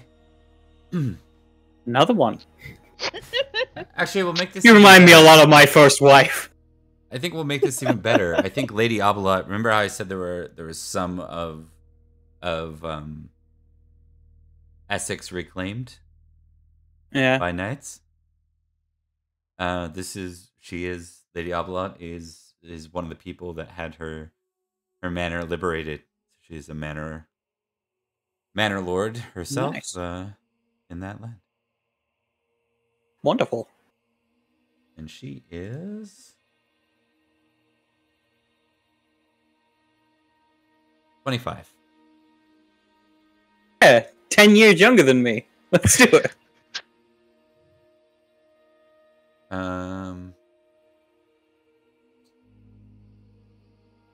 Okay. That brings us to the end of that two-round feast. There was one other thing I was gonna do, and I forget what it is. But you speak to her father, and we'll just make that Eliud above it. That's it. Sir Eliud is Yep. her father. He's also here. And yeah. Are you? Hi, I'm a petitioning him? powerful baron. Are I'd you like to marry your petitioning him? daughter. Yeah. Florence will. Right. I think it's very much in this way. It reminds him a lot of his first wife. Okay. I like it. She was also, I mean, there's something, she's proud, famously proud, but she's also very merciful. So, Perfect. and she sings. And she's Roman Christian. So Yeah. it's perfect. Okay. Alrighty. I mean, that makes sense too. The Roman thing would be a big Mm. deal. Alright, guys. That brings us to a very important moment. Winter phase. I thought you were going to say an assassination attempt. No. Finally, We're back to our I've been wanting to taxes. kill someone in the feast hall. Alright, we'll start at the top. Experience checks, everybody. Hold on. I'm just filling out our recent gains from that feast. There we go.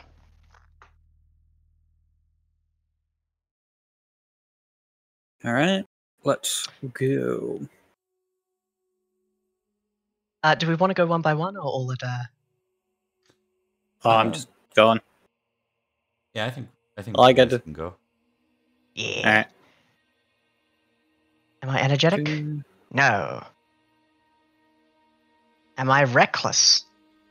No. Yes. No. I don't even remember why I got that. Am I valorous? Yes, in fact. Uh-oh. I am very valorous now. I love you guys. Yay! Valorous, no. It's nice to up Valorous. Also, dangerous to up Valorous. Yeah, I'm way less cowardly. Let me know when you guys are done, because then I'll go through mine. Oh, I'm better at heraldry. There's sorry, one you other go. thing we're gonna do once you two finish, and then I'm gonna do something with Virgil because Virgil was off screen for a lot of. I love Virgil. Curtis Hey! 20. Better add a rate. Nice. Oh, that is a that's good nice. That's nice. That's real nice. roll. I recognize. I'm getting good rolls. Which stands Jesus, to you guys reason are- that as I say that, You guys are speeding. You guys are zooming. clerk is Look higher. at all these. Look at all these Um, tests you guys are getting on like high skills and stuff. Yeah. It's- Yeah. Like look. Oh, that's a shame. Watch me succeed intrigue. Hang on. I'm not horseman. Ah, hooray! I'm a little bit No, better. I'm as good as Perrin now. Hanging out with him, like, kind of Oh, got me damn it. that additional kick. Hell yeah.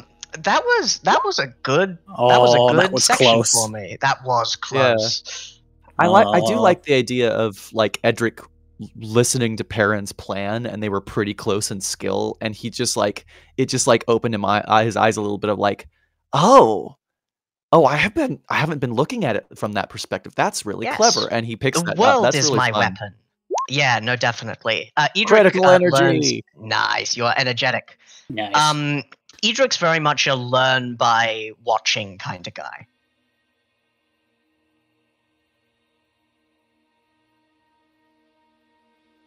Oh fuck.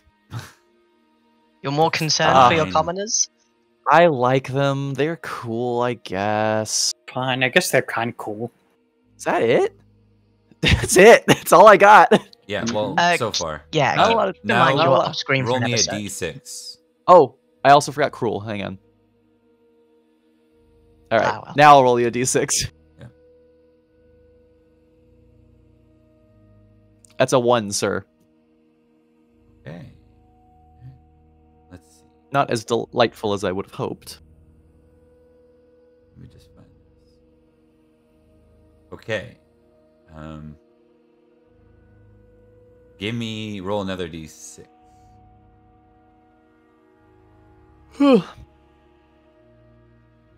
That's a 6. Okay. Polar Uh, opposites that. Okay, and then roll me 2d100.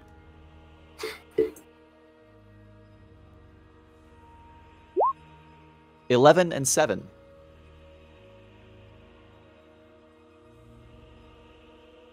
This is at home. 11 You have 18 children. or leader. I like that. Leader. Ooh. Avenge leader or break survival. Oh, are you doing one of those solo storytelling things where it's Yeah. got a... Yeah, I love those. So, See it on your have stream. any leaders died recently? That we can think of? Jaren. Depends on what you call recently. Yeah, Jaren. Jaren did. Jaren. Jareth. Jareth's Jareth. guys, yeah. I don't know if Virgil cared about that though. In principle, Um, probably. I don't think Virgil had any issues with Jareth. All of his all of the Jareth stuff was Perrin and Dallin's problem. I'll say, in principle, you'd probably care about his death because it made Salisbury look weak, and also you weren't there when it happened, so it might make you look Yes. bad by proxy. That's actually a good point. Virgil felt super guilty about not being there when that happened, so he does actually care about it. He doesn't care about the guy, but Virgil definitely has lingering emotions connected towards it. Yeah. Does that help? Does that do anything for you? Yeah, it does. Okay, so we're gonna give you some tests on a few things here. You love actually tests spent on a some few of things. that time. You find yourself on a trail of chasing down some rumors related to it. Yeah. Oh. All right, so we're gonna test the following. So, you are going to check or test. We're testing. I think Sir if- Luke did it. Right. I'm joking. I'm joking. That's a 21, actually. So, yeah. Anyway, sorry. Yeah, you're all good. Test just. Can I impassion? Can I impassion my honor for this? Yeah, you could.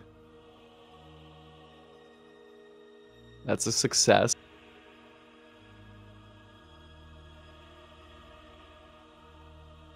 That's a fail. A fail, okay. No worries. Test vengeful. Okay. You're so That's a success. vengeful. Now roll vengeful again. Untested or unmodified. Success. No, vengeful doesn't go up this year, but whatever. What a pity. Yeah. What a pity. We will go with Valorous. Okay. Okay. And Success. roll again. Now you want a failure. No. Okay. Success. Yeah. These ones are tough. I'm never good at rolling these things too. I very rarely do I get above the number I'm looking for. Test we'll say generous. That's generous. Alright. I love being generous about things. Now Success. test it again and Now- see if you fail. I want to fail. Hey. Fail! You are famously generous now. Hell yeah. That pushes me even further into True Knight status, I believe. I don't remember. Generous, maybe. Might be one of I them. think it is. I'm pretty sure it is. It Okay. sounds right. I'll check it. Now we'll do awareness. Okay. That's a failure. Yep, Okay. generous is in there. Hunting.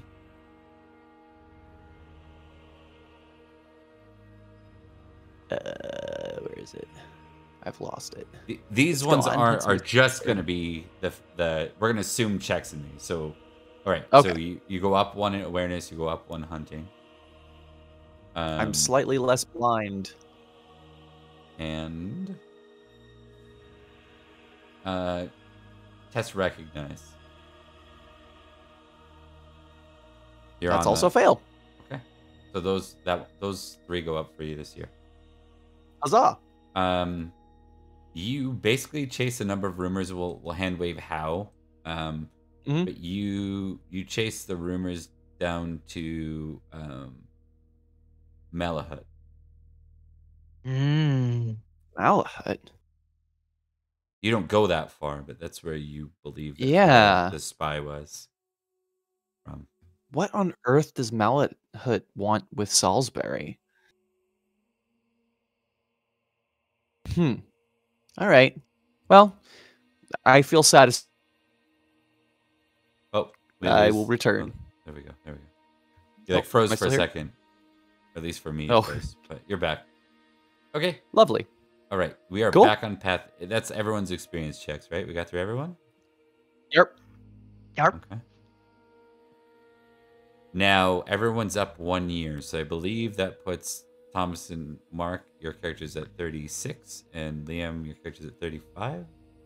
I'm Right. 2 I- years younger than you, Thomas. No, I believe 34, I'm- I think. No, I'm 35.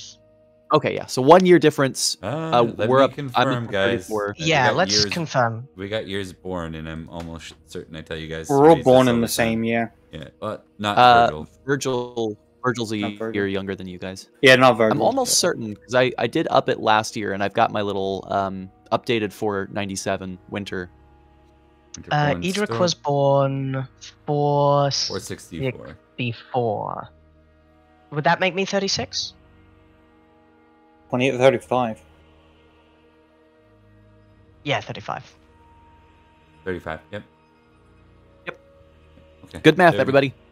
35. Thank you. All right, so 35 for you guys, 34 for Virgil. Yep. Oh, somebody's made a chicken pot pie in my house, and it smells delightfully crispy. I hate smelling things that are great when I'm not eating them.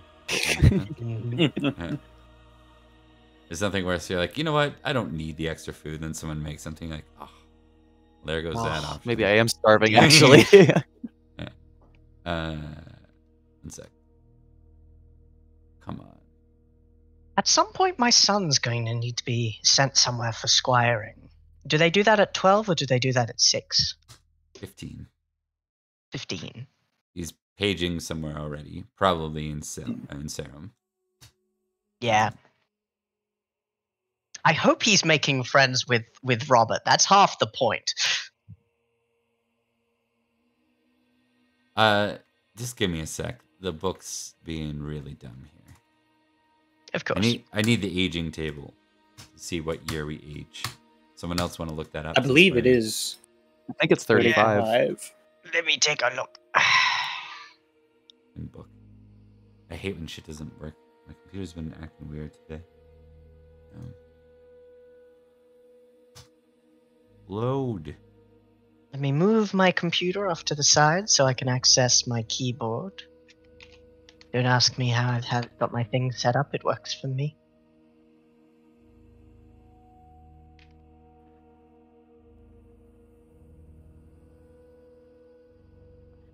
Middle-aged knights are between 36 and 54. Characters at that age have begun using the aging table, so 36 and onwards.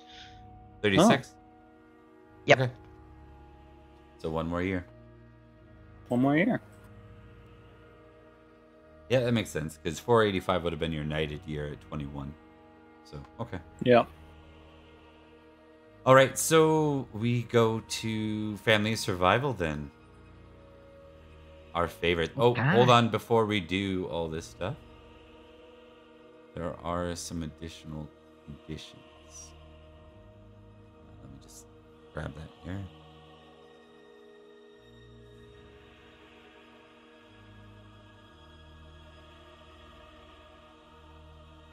Tribute paid has an impact on your entire economy. You just cannot catch a break, can you? Look, man, all I wanted was a nice, easy war where a lot of people could die and we could loosen our belts a little bit. A lot of other people can die, man. We don't want our belts any looser. We are so short on manpower.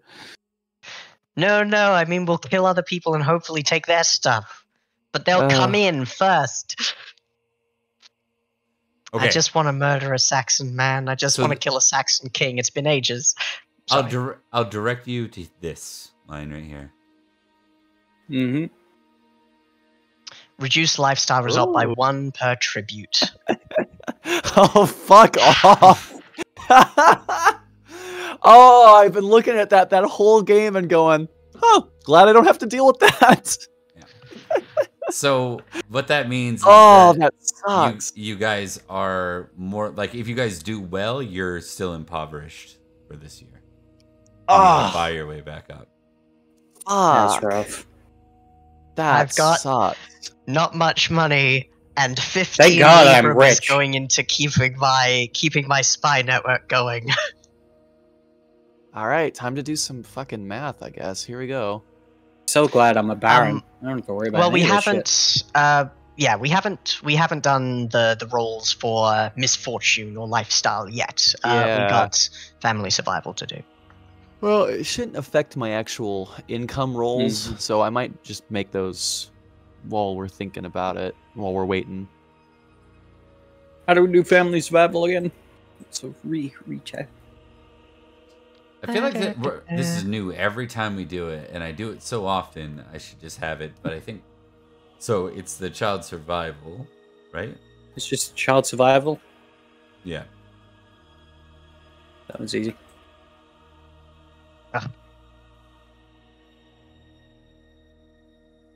Oh, wow. What? Wait, hold on. What are these rolls you guys are doing? That's income from buildings. Okay. Yeah, I'm also fucking around with that. Right Sorry now. about that. It scared me. I'm like, whoa, people's like air's all dying off at once. Oh, that would suck. But don't count chickens before they hatch. I'm gonna roll. You put I'm gonna roll Constantine in charge of your childbirth. state, and he immediately murks. Immediately Yeah. dies. I'm gonna roll my d20 for childbirth because I got a wife. No children. This is also for income, so don't worry about that. And Is Virgil betrothed now? Scheduled to be married? He's betrothed and scheduled to be married. Yes. Yeah. Is that something we want to play out, or is it something we want to do at a high level? It's up to you, buddy. I am comfortable with either one. I'm liking the dynamic between Virgil and this girl, and also we got bigger fish to fry. So I'm good either way. What do you guys think? Romantic. I like the idea of marriage, of player characters being something relatively big and explorable. However, considering we're in the winter phase at the moment, we could possibly explore her character later, in a more relevant climate. Could be a spring wedding. Yep. Also, Absolutely. I want to get you gifts, and I can't give you gifts while my family's starving to death. So the later I the hate to better. say it, buddy, but that's not gonna change anytime soon. Here's a yam from our personal store. I know what you can get Virgil. I know what you can get Virgil for his wedding present. I know exactly what you can get Virgil. You could give him an opportunity to kill Sir Loof. Yeah, he would love that. Are you sure you don't want our only yam? I want That's a this great old idea, Bob. turnip I found in the back of the cupboard. That's good for you, right? my children are not dead. Oh yes, that's right. Oh yeah, roll your children where- deaths. That's the worst is- thing anyone could ever say. Sorry. roll your children deaths. That was the most where- insensitive thing I think one could say. One. But you know I what I have mean. Kato.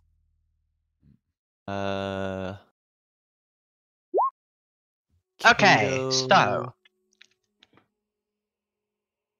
sickly but lives. Both. Oh, whoa, shit! Actually, no, that's not No, right. one of them just- one of my children. I think my heir.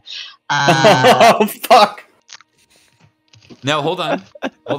What My once a year lifestyle? thing. What lifestyle? Wait, were what you at? lifestyle did you have? Yeah, last year. Ordinary.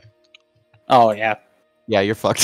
Can I use my once a year thing? Technically, this isn't a dice roll against a challenge. Did you already use it though? I thought you already used it. No, I didn't. I didn't. Oh, He I chose not to, specifically yeah. didn't use it just in case. I'm a rich knight, so let's talk about don't have this, to worry guys. What do you guys think? I'm okay with it because it's not really metagaming. Mm-hmm. Or sorry, Kind of. absolutely is. What I mean is, it's not Yeah, it's metagaming. power Yeah. gaming. Is what I meant to say. Like Yeah. it's not. Well- Well, what I didn't want, the reason why I kept it off other checks, is I didn't want someone being like, and I keep succeeding at sword every year, so I get, you know what I mean? I get a sword bonus every yeah. year, right? Like, I didn't want that kind of vibe where you're auto succeeding. I at skills. think we should kill the kid. Let 'em crash. I would be fine with it dying if the once a year bonus can't be applied to this because it is an upgrade specifically, and this wasn't done against a test. Gonna be bad for Out of Edric. curiosity, I just think what's out of your characters second child? Are they? My second child is Helen. She is my daughter. I've got 2 kids. Well, could be an interesting story. Yeah, I think. I honestly, I do think. I think for Edric having his kid die this year of all years, partially, like because of us having to give all of our fucking money to the Saxons. I think that's a great character dynamic. But I also wouldn't be mad if Bob gave you the upgrade. I don't care. It doesn't. All right, give me 1 sec. I'm gonna try something here. Of course. Also, 2 of my kids are sick, but they live. Everybody lives. Okay. Also, I hope someone saves that line with Liam just saying, "We should let the I kid think we die." I think we Yeah. should kill the kid. Yeah. I think we should kill the kid. For some reason, I get an impression that's not going to be the only time I say that during this franchise we're running here. At some point, someone needs to just have a compilation of It's you just- or all of us advocating for matter of child time. murder. Yeah. The bloodline. Is that your only male heir? Yep. Birth for pagans, roll again, but I don't have any pagans, so I guess I just roll again. Yep. 10, family event. All right, that makes sense. You're basically just rolling till you get a family event, or if you roll a 1. Yeah. For someone whose exalted passion is love family, it's gonna be a bad time. 63. Uh-oh. All right. We're going to go on a brief break, and I'm starting a poll right now. Oh. That's lovely. People of the chat, you know what you need to do, man. You know what you gotta do. You guys can also vote. All 3 of you can vote as well. So. All right, community, you get to decide if you go on Edric's list. All right. Sorry, Thomas. Do you know I had to do it to him? You guys see it, right? The poll? Did it show up? Yeah. Oh yeah, I see it. I No, am currently please don't 50% of the let him. vote. We'll be back in a couple Please minutes after the don't break. let him.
knight 2 sons. So interesting. Wow, sons. Sons, you say? Yeah, 2 of them actually. Let's see if I can add one thing here real quick. Let's see if this works. Yeah, by all means. Let's see. R.I.P. Alaric. This is another member of House Winterborn Stoke that has died to fucking disease. Nah, Your family is not known for their immune systems, I will say. Normally, we're fine. It's just everyone else around us who dies. But this is the first time we've died of disease and not horribly murdered. it's fair. Well, okay. So we're gonna make this tough for you, Thomas. The death of a child is generally easy, so I appreciate you adding some challenge to it. Sticking with the reality of it. So the vote breakdown was 64% yes and 36% no. Please don't let him. So we to those 36%, I just want to say you're the real ones. I am one of the real ones in that case, but thank you for choosing mercy for my son, and I'm sad it didn't go down. And for the people who chose the funny option, I got your back. Right. It's like Love how genuinely we have each other's back so often in this game, in and out of character. And then in this one, Mark and I were just like, yeah, no, sorry, Thomas. Okay. So Thomas, I need to know. I didn't even blink. I need to know Edric's justification for living normal. Edric's justification for living normal is that he doesn't have to live extravagantly. In fact, he just doesn't really have the cash or the money to do so. And if he did, in his opinion, it wouldn't really add too much. He thought that he could handle it. He thought that it would all be fine. Okay, but I will note lived that as childbirth rich rolls knights, receive a +3 at rich. Yes. If he had lived as a rich knight, it is very likely that Alaric would still be alive. Okay. So with that in mind, we're going to do that. But what was the driving motivation? What is the motivation for that money? Is it caution? It is. He knows that eventually there'll be something horrible that would happen, such as paying tribute to 2 different Saxons, or the weather would be bad, and he'd need to get from impoverished to normal. He'd need to lift himself up. And there's only so much you can do on then 30, now 40. Yeah. Okay. So we're going to make the following modifications to Edric out of this one. Okay. Just open up your sheet. Indeed. All right. So first and foremost, we're gonna go with. I guess you could make a case that it's reckless or prudent to do what you did. It'd be reckless spending, but it would be prudent saving, right? But at the same time, it's reckless from a caution standpoint. You could also angle it as a generous versus selfish kind of thing. No, not at all. I don't think in this case. Gotcha. I think this is going to be a modest. Make a D4 roll. 4. Okay, you are 15 modest. Oh boy. That's a big hit to the pride, and that makes sense. Your love family goes down by 1. Oh. It's now 19. Your loyalty, Lord, and your honor will go up by 1. Oh, nice. That doesn't at all outweigh what I lost, but it's good to have. I can't justify an exalted passion of love family if you're not willing to drop 4 leave. Yeah, exactly. Well, he didn't think it would be a problem. Okay. Yeah. And then I need to know if what was driving you was a sense that you were being cautious with your money? It was definitely prudence, because at the time he had a good winter. Yeah. Things were relatively okay, and he wouldn't justify going down to impoverished, because he ended as normal. I got the answer. The answer. Oh yeah? Prudent money. And roll a d6. Directed passion? Yep. Ooh. Directed trait. Ooh. So you're prudent 12 when it comes to money. Very nice. Prudent money. And let's hope that my wife blames me for it less than I do myself.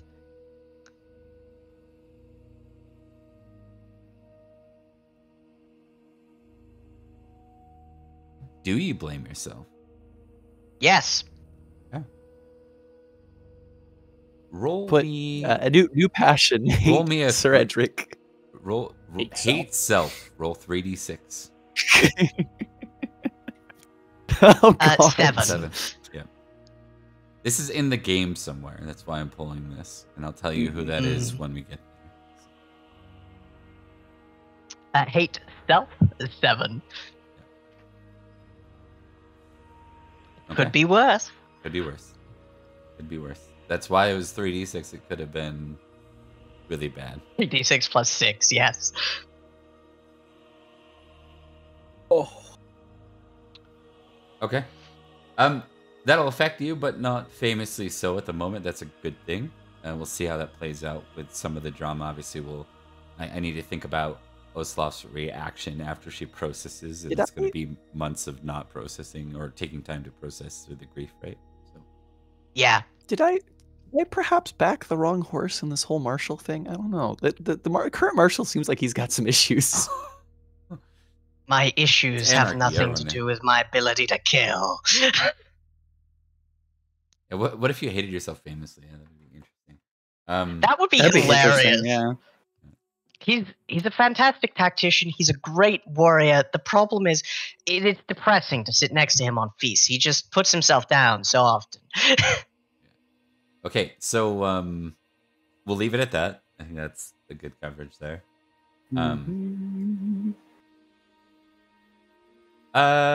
Actually, we're gonna do one more thing. I want you to test. I want you to see if you pass hate self, because it's active by default after the event. So test it real quick. I do. Okay. Now I want you to test your selfish with a modified hate self versus your generous. Success on selfish. Success on generous, but a bigger one on selfish. Yeah, bigger one on selfish. Put a tick on selfish. The description there is simply that's the narrative you're telling yourself through these first couple of months, and so it'll affect this year. Yes. Right? So. And that got really dark, but we're going to move on quickly to the next topic. So, You're going to move on quickly to the next topic. Edric will be living here forever. Now to a brighter topic. My character's cousin died. So how are you guys getting these? The family survival stuff? Is that what you guys are doing? No, family event table. I got death. Yeah. My cousin died. My aunt died from a similar event. Oh, but I got some money out of it. So. They were both in Silchester. What the hell happened in Silchester? Yeah, what the fuck happened? What the fuck happened, Silchester? Liam and Mark, give me a D100. Yeah. Let's find out what's going on in Silchester. 81, sir. Anarchy's a weird time, man. There's some stuff happening. Hold on a sec. My aunt has been rejected by her true love and has vowed never to marry. Fucking year. What's going on? These poor fuckers. 8178.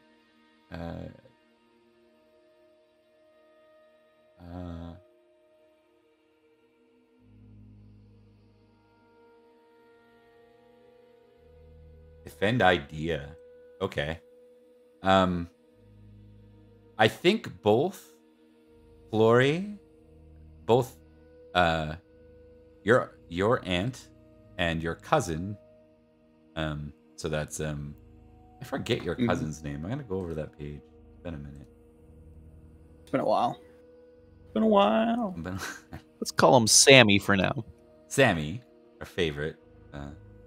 Sammy. They were opponents to the swearing of fealty, or a lying rather, that Ulfius did with South Seax. They're both vocal opponents to it. After the fact, even after it went through.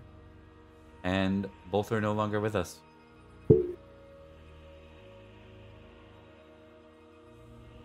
What a pity. It looks like Silchester's got some problems. Both. So, I think we'll give you both an intrigue test, Liam and Mark.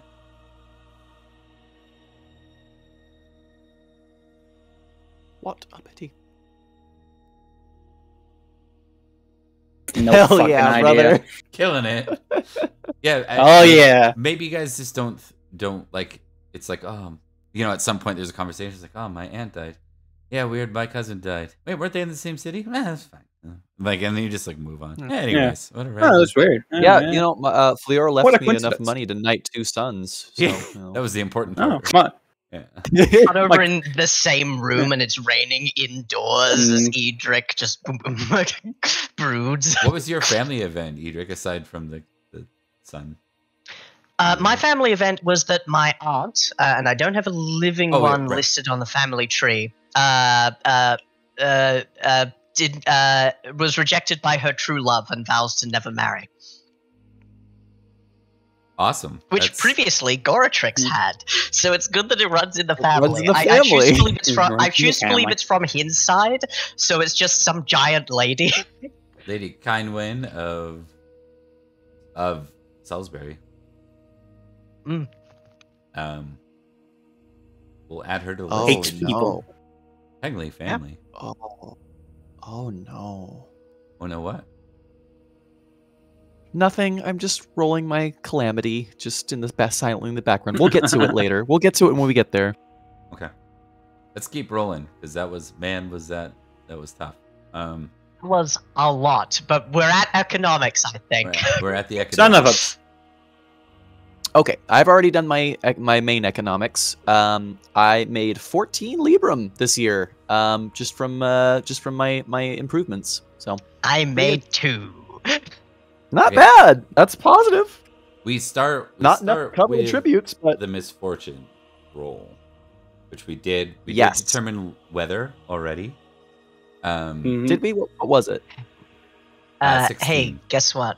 Calamity. Yeah, Yeah. I also got a calamity. Okay. So Did we all get calamity? Yeah. Yep. Okay, let's see I'm what- affecting the weather with my mood. Ladies and gentlemen, we have entered anarchy. Okay, let's see. Anarchy officially begins. Do you guys want to? Since I rolled mine first, do you want to know what happens? Yeah, what happened to you? Yes. So for bad luck 39, which is what I rolled, a neighboring lord makes a claim to some of your land. Pass a justice event to save this or suffer a permanent -1 income. The outcome may Oh. also affect local relations. Oh boy. Some You gotta fucking succeed that? fools out there absolutely not going to succeed that. I have a 4 in justice. Here we go. Yeah. Ugh. My permanent -1 to my income from now on. And Ooh. also, I would like to note that some fucking fools in Salisbury seemingly think that Virgil is an appropriate target for Mm. just fucking over. For some reason, they think this. Well, you have one really clear neighbor. Woodford. We've seen this guy before.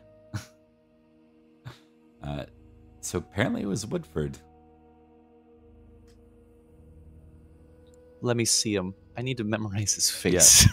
He was. I need his name and his face, and I need to roll vengeful, I think. He was a relatively undistinguished knight until St. Albans, where he was a war hero. Like a significant war hero. This guy! Yeah. Oh, I'm so sad I'm going to have to kill him. Yeah. He's the knightin with the mostum. Interesting. I'm going to have to write his name down, I think. Yeah. He's the host with the most glad nose. Well, that plot just wrote itself. That's for sure. Yep. Yeah. I know what I'm doing for the next couple of feasts. So I believe we've got to roll the justice test for the hatred of landlords and then test our concerned commoners. I tested concerned commoners and I'm hip with the kids, so that would reduce the misfortune by 5. So it's rolling versus an 11, right? Virgil, roll a d6. That's a 1, sir. Directed trait +1 for vengeful to Woodford. House to Woodford. What's happening to us?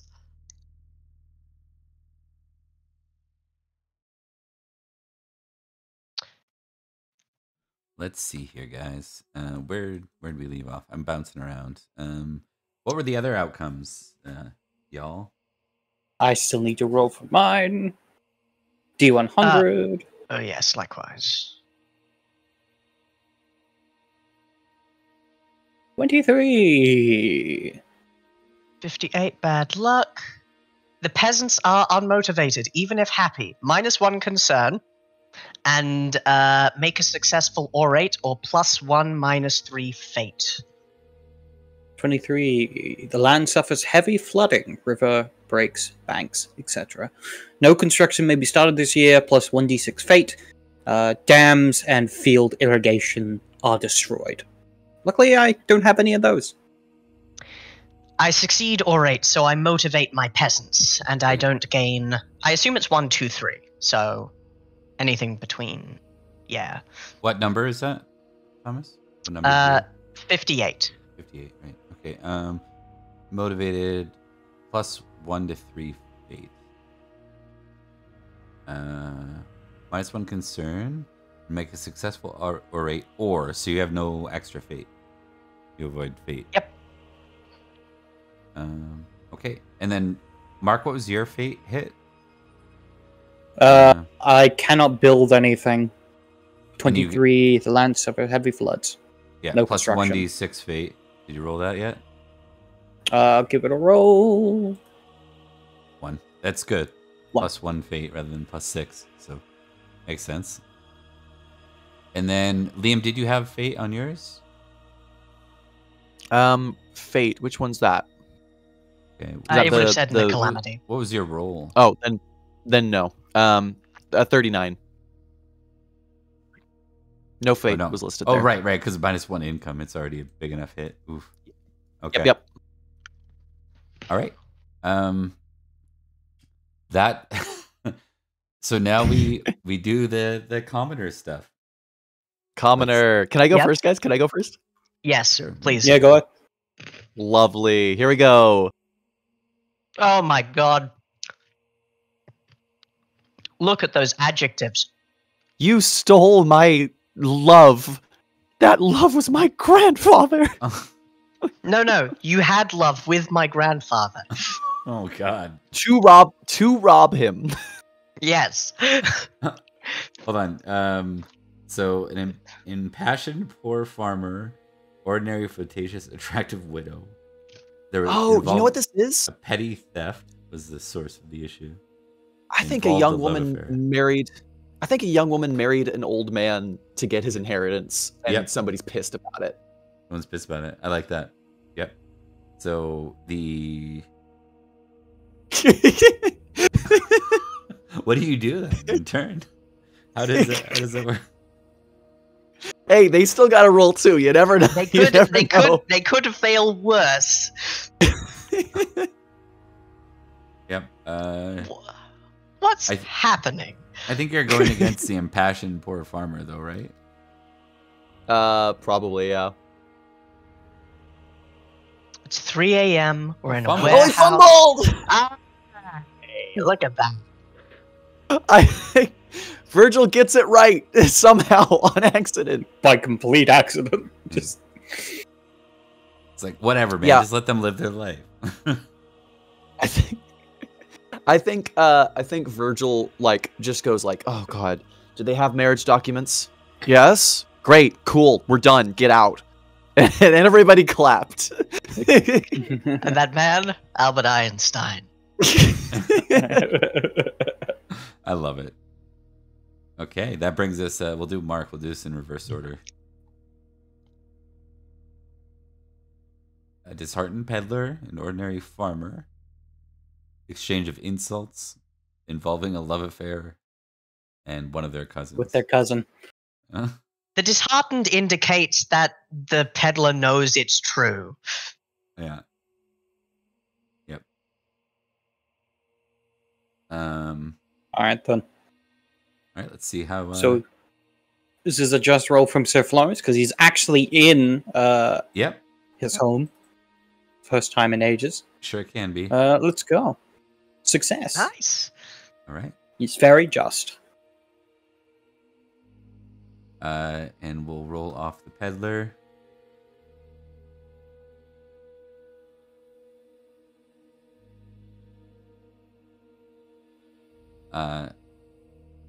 Whoa, what was that? Hold on. Why did it do it 3 times?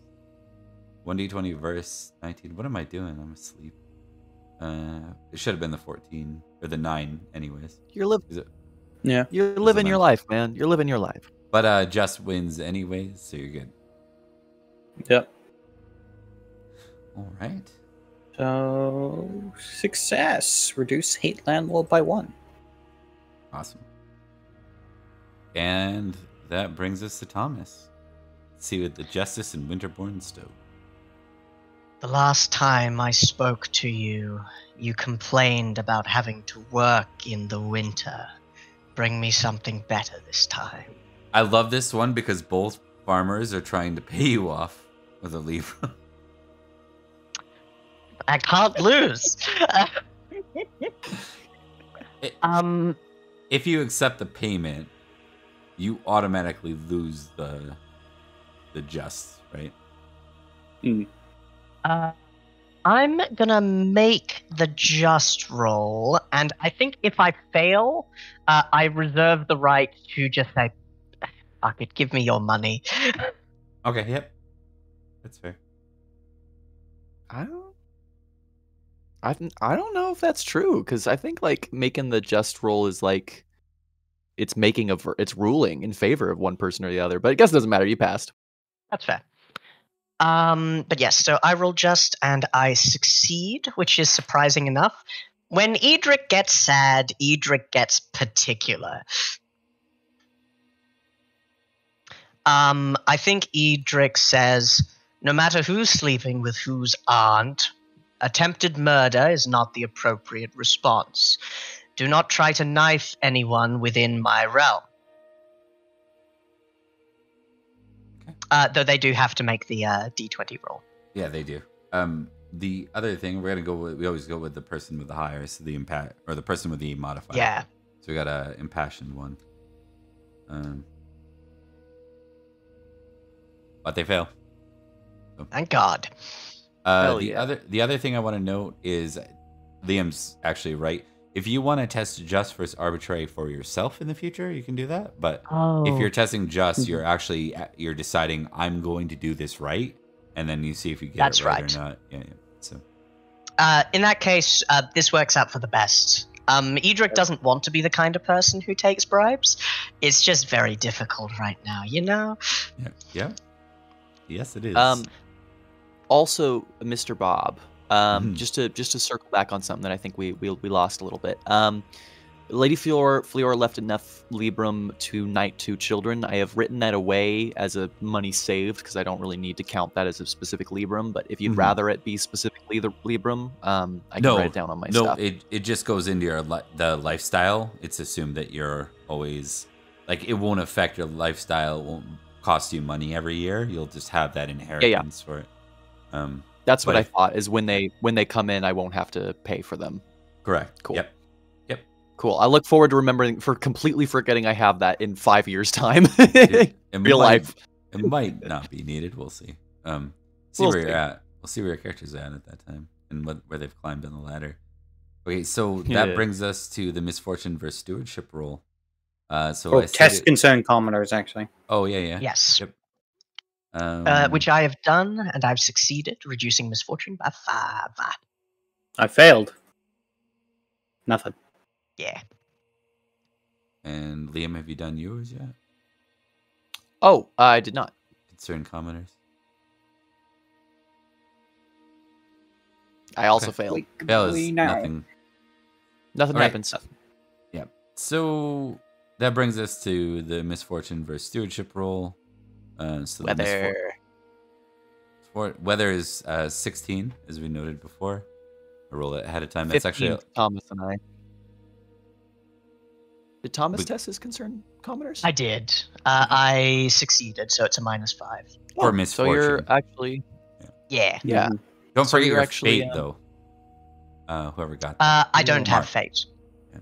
Oh, yeah. What do I need to roll So, for that? You Mr. don't. Thomas, You add 1 difficulty. that means you're at -6 for your bees? Oh, that's right. Yes, because they give me a -1 to weather stuff. Yep. So yes, it would be the weather would be 10 against me. What's the weather currently? 16. 16. 16. I think mine would just be 16. Come on, Yeah. Constanian. Show me what you've got.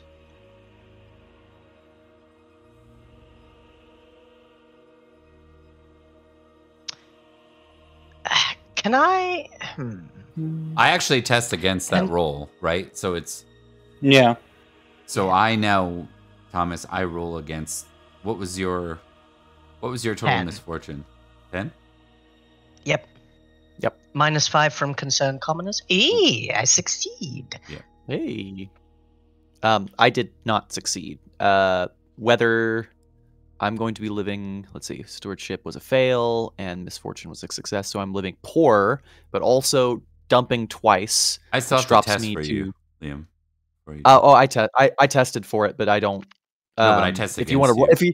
if you want to roll it tested, again, I tested for weather already. But if you want to do it again, I mean, it can't get much worse unless it crits. Well, you're testing your stewardship, and then I'm testing. I already against did. that with- I already did both. Is what I'm saying. I rolled a. It's not showing up well, but that 7 there is a 1d20 versus 15, which is what the weather's at for me. I'm comfortable with you rolling again. I roll against a 15 because I could crit, I could get a 0, it could go in your favor, or it could not. Roll again, man. Success. I can't get worse. I can't get worse than them succeeding on a 7. So yeah, I mean, unless they crit. But they succeed. All right. So. And I need you to roll 1 against a 16 for me. And then we can't go below impoverished, right? So if it drops us down twice for tribute, do we have to pay twice to get above impoverished? No. Impoverished is the lowest you can go. Yeah. Cool. Yeah. Cool. All right, it beat me. So it's a tie loss pool. I think with the understanding of what happened recently, and with this being, I think, the last possible roll, I'd like to use my upgrade to bring that stewardship to a critical, making me rich before the downgrade.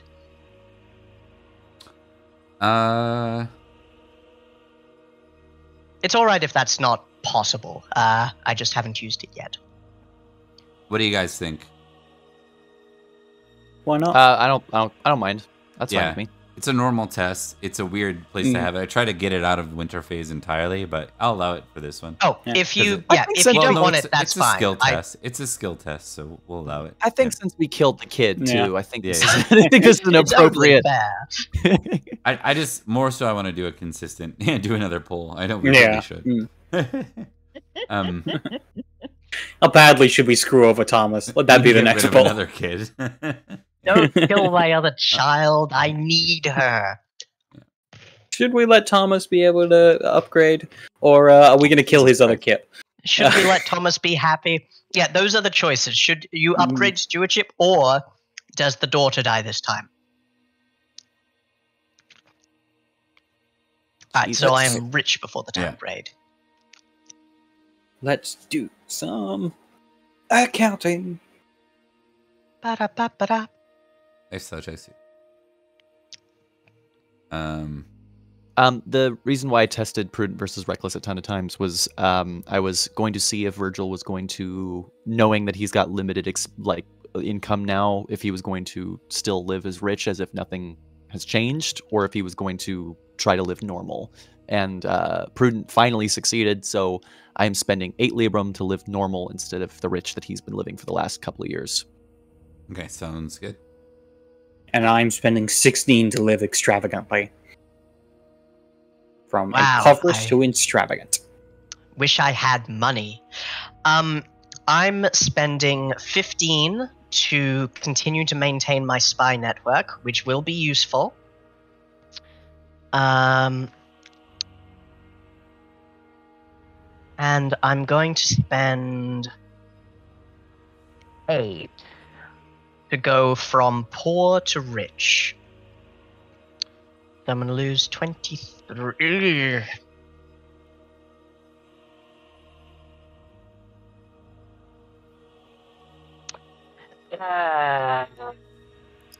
There's Okay. also...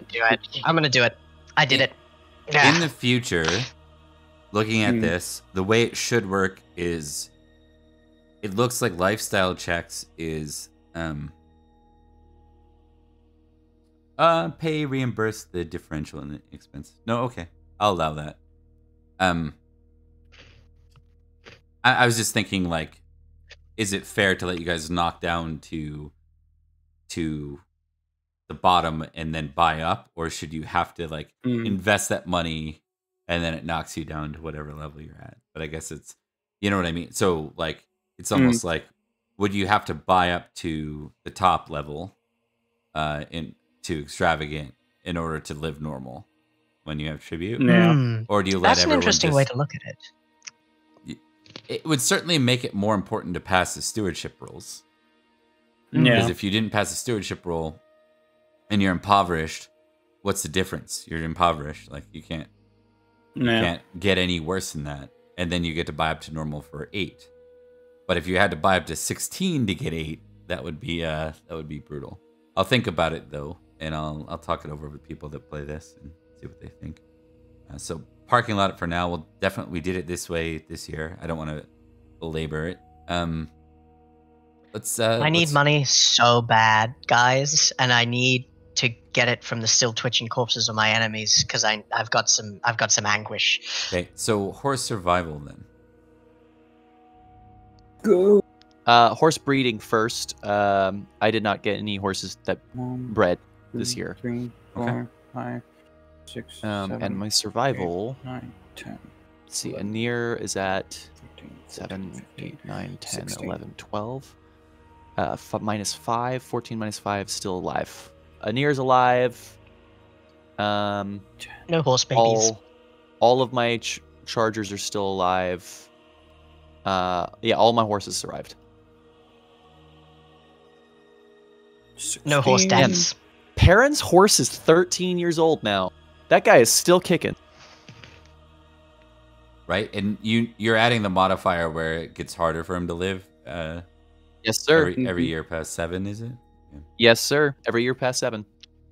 He's 5 years past that and still kicking. Wow. What? I might have a dead horse on my hands. Oh, though do remember to, before they die, roll the d6s to see if they've... Breed. Yeah. Yep. On a 5 and up, they succeed on breeding right now. No, didn't you... If you got a +2 to that, it'd be alive, right? Unless it's... That's why I'm checking older. how old it is. Yeah. 1, 2, 3. Yeah, no, it's dead. It's dead. Rouncy is dead.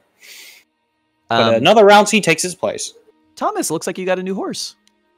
No. I rolled 5d6. I didn't get 6. It's 5 and up. It'd be neat to have like it's a 5 little now? corresponding piece, like a little something visual for each one of these pieces, like a horse area. We'd have like stables, and you guys are putting in the round sleeves and stuff. Yes, Yeah. that would be Yeah. nice. Thomas, if it it's is 5, 'cause +3 gotcha. during Age of Uther and Anarchy to the roll. So, or Gotcha. to the border. So 5 and 6 will get you a new horse. In that Jesus case, Christ. I've Look at got that shit. Look at that. Look at I've that got another monster. charger. I've got 5 chargers 5, now. 6, 7. I got Chargers 7 new go for a lot, horses. Just saying. Yeah, 7 I new might. horses. I'll have to do that. Fucker. Where was the +3? What was that from? Oh, that was from you. I looked. I double checked what number you gave us. You said way back that during the Age of Uther it is a +3, not +3 to them surviving, but +3 to the mark. That To we be have able to have a Is it baby. different in Anarchy? It is. Yeah. It's a lot harder. It can't be a lot harder because you can only get it on a 5 or 6. So it's either 5 or 6 or a 6. No. If it changes during Anarchy, it goes. Got you. I thought it was just regularly a 6, but I'll have to look back over the episodes. I'm not complaining about the I thought episodes. it we was can just a search- 6 too. yeah. I Is thought it just was- a 6? In that thought- case, I have one more horse. Well, I thought we were using this, basically. Yeah. So. to define it. Yeah. Here's the here. Let me. February. Breeding horses that only be breeding horses this year to compensate for system divided to conquest era and beyond. In future years, the +2 has a modifier +3 for Age of Uther, so it'll only be on +5 rolls that new horses are born during Age of Uther. But that's Age of Uther. We're in Anarchy now, so if it changes to 6, it changes to 6. But that's the that's what I've been operating on at least. Yeah, it's supposed to be 6 right now. We're following this generally now, so it's like it gets Gotcha. easier during conquest and romance. They become more common, and then even more during tournament. Keep in mind, as if you get superlative, you get plus. I know that's not ideal, right? But superlative will get you +2 horse survival modifiers as well. I think there's one around births, but I forget what that was. So, you know what? That's for human births. We'll parking lot it. Yeah, and I'll go childbirths. back. Yeah, Yeah. childbirths. No, I'll horse +2. I'll reply. I'll Oh, is reply it? to the thing that you said here, just so it's First- right up on early in the chat. Well, in that case, I either get 1 horse or 7, so we'll figure that out later. We played this game before, guys, I swear. These are bolt-on rules. It gets complicated, and there's different Yeah. versions of Yep. bolt-on. 100%. Okay, cool. So horses done. Now it's skills, Horse is right? done. Yep. Yep. Yes. Yes. Fuck, is this the year I finally up my intrigue? I'm kind of mad at Edric right Oh, now. also, I don't know if I'm gonna up my sword. For you, You're- Bob, I'd like You're to. only upset at me because you have a low intrigue. Sorry, you go. That's true. Good. Bob, I'd like to sell the knight noble I have in my control that I got from the battle in Tintagel. I'd like to sell him back to his family. Okay. Oh, how generous of you. You had him listed as 100 Libram. Is there anything I need to do for that, or did it just... Nope, that works. Alright. Need to capture some nobles. I sell him back to his family.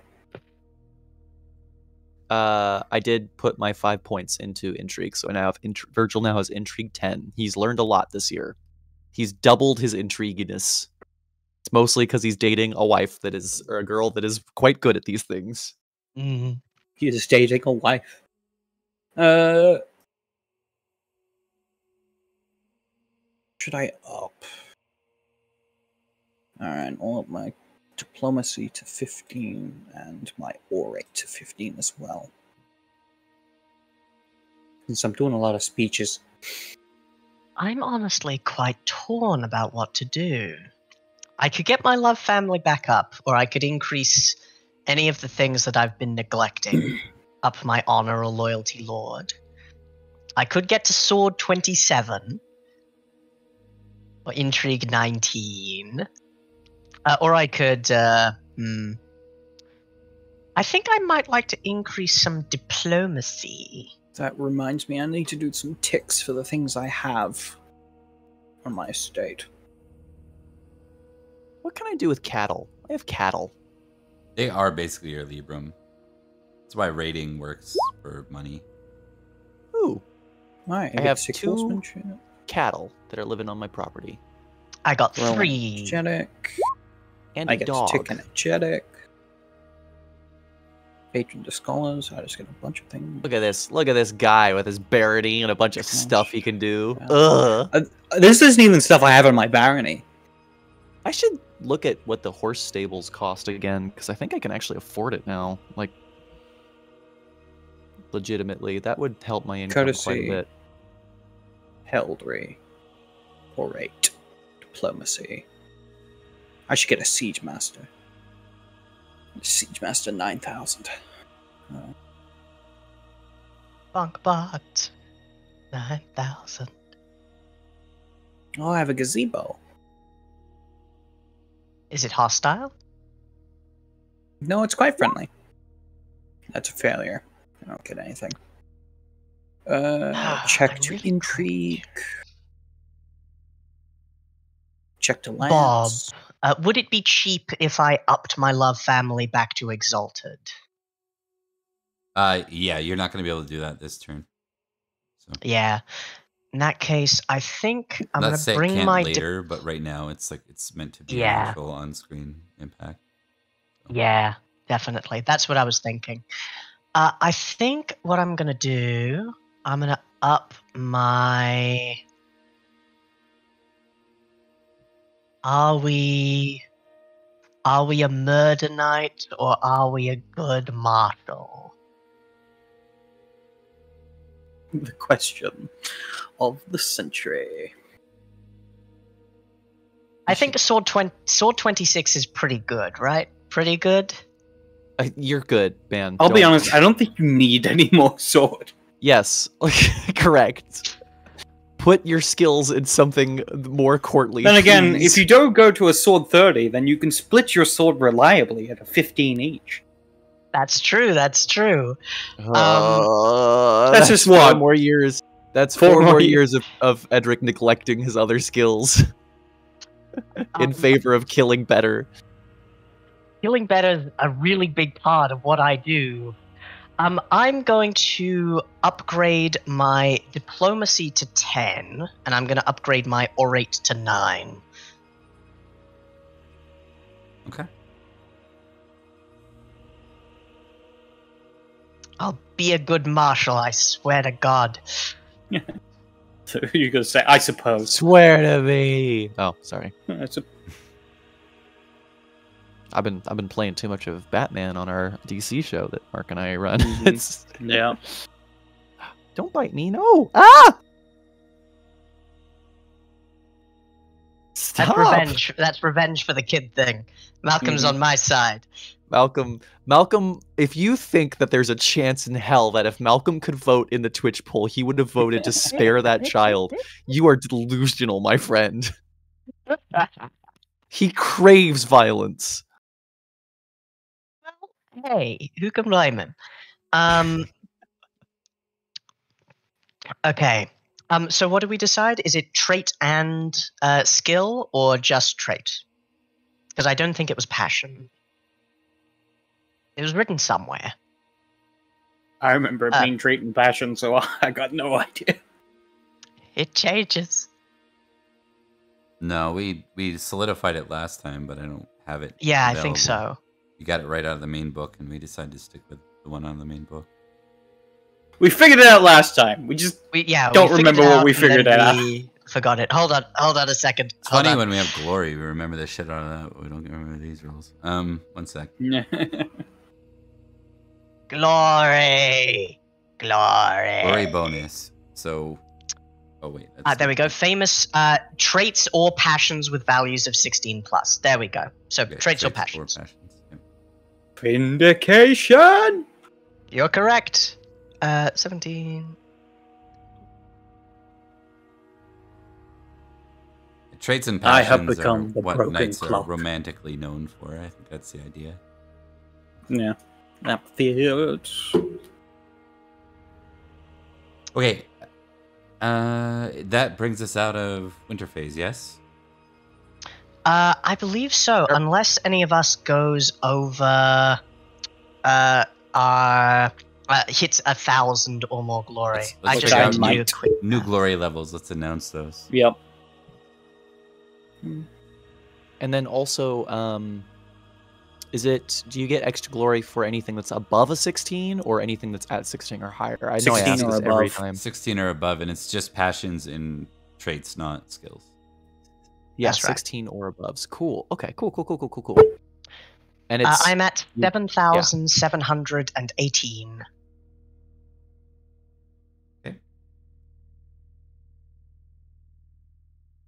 Mark, do you have your new one, or are you putting it in together? I'm putting it together. What about you, Liam? You got yours ready? I'm still putting it together. Okay, take your time. Oh, and I get some stuff from my barony as well.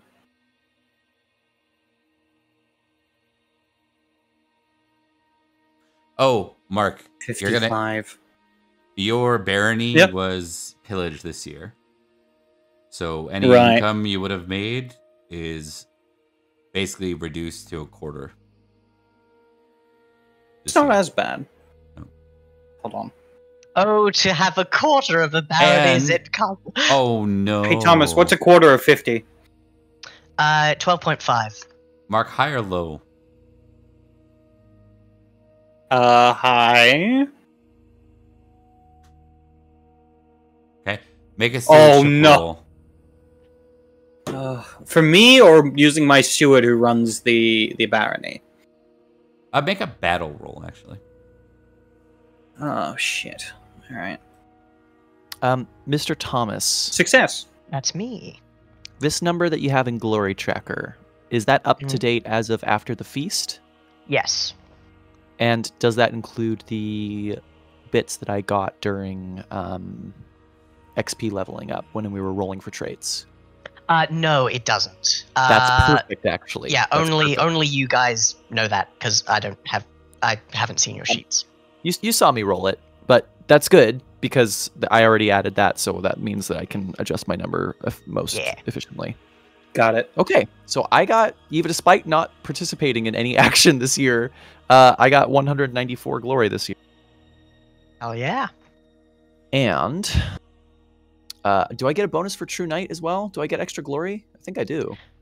Let me check. Yeah, I'm almost positive you do. I don't remember the exact amount. I believe so. I think it's 50? 50 is correct. Jesus, I don't think I've been giving myself.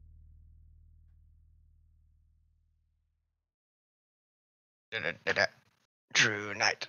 Mr. Bob, I have had True Knight for, I think, 4 years, and I have not given myself glory bonus for it. Do you mind if I give myself 200 glory this year for that? No, that's fair. It is okay if not. No, that's fine. Yep. Okay. Thomas, the ones you posted, are they...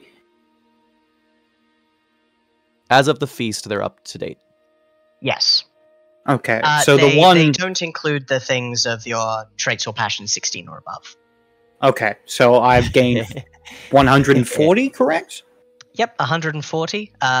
Plus Seems whatever low. you're famous. Yeah. Low.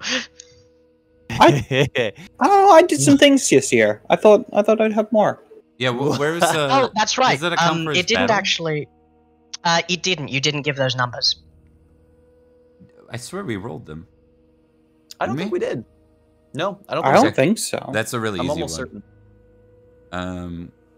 Because we determined what Oh, no, your Perrin doesn't get outcome- any. 'cause he's not. Yeah, Perrin doesn't get any glory because he's acting in secret. But the dog can. The dog can. Yes. The dog can. The dog. He's got that dog in him. He's I got would- that dog. That dog in him. What that dog do? You wanna count that because that will merge into Perrin's eventually, assuming Eventually, Perrin yeah. ever comes Mhm. out. Mark, Yeah. give me a D3, please. Sure. 1, 2, 3. All right. 3.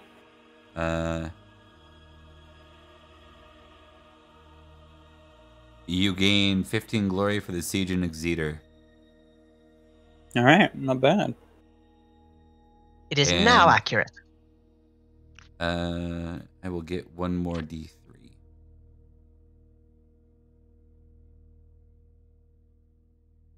Oh, I'm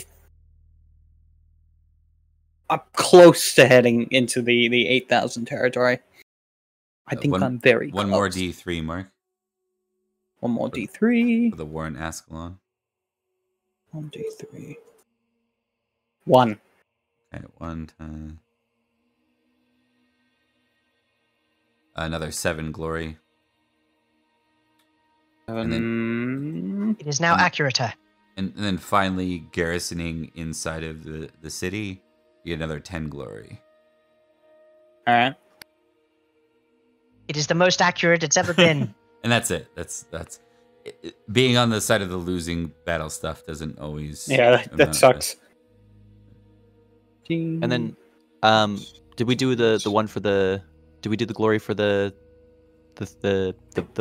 Sword of Victory stuff yet? We haven't. Oh right? yeah, we didn't. Technically, we did that. Yeah, we did it in private. So you didn't, but we did do it in private. It's not like people sang songs of it. That's they talked about Merlin though. The black. They did talk about me. Can I didn't talk about you? The Black Dog is absolutely taking credit for that shit too. That's happening. That's true, yeah. So. Yeah, do you want to own that, Black Thomas? Dog Because if you in own my that, head. people will believe it. The question is, Edric announced himself as part of it. And if you don't own it, I can take all of the glory and say that I did it all. Well, Florence is. I'd love to give you- Florence has yeah. to, because Florence is cited, so he gets the glory. I'd love to give you the credit, but I have to take on this glory. I have no idea who that guy is. I've never I known think- that in what my he was life. doing here. I think with Edric now having modest 15, I think Edric doesn't want the credit. He doesn't want to be associated with Merlin in this case, or any kind of mercenary expedition into Ascalon. But soon. Okay. And then we'll do.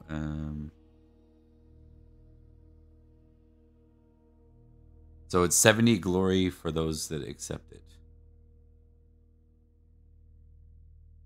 I think this brings me to famous.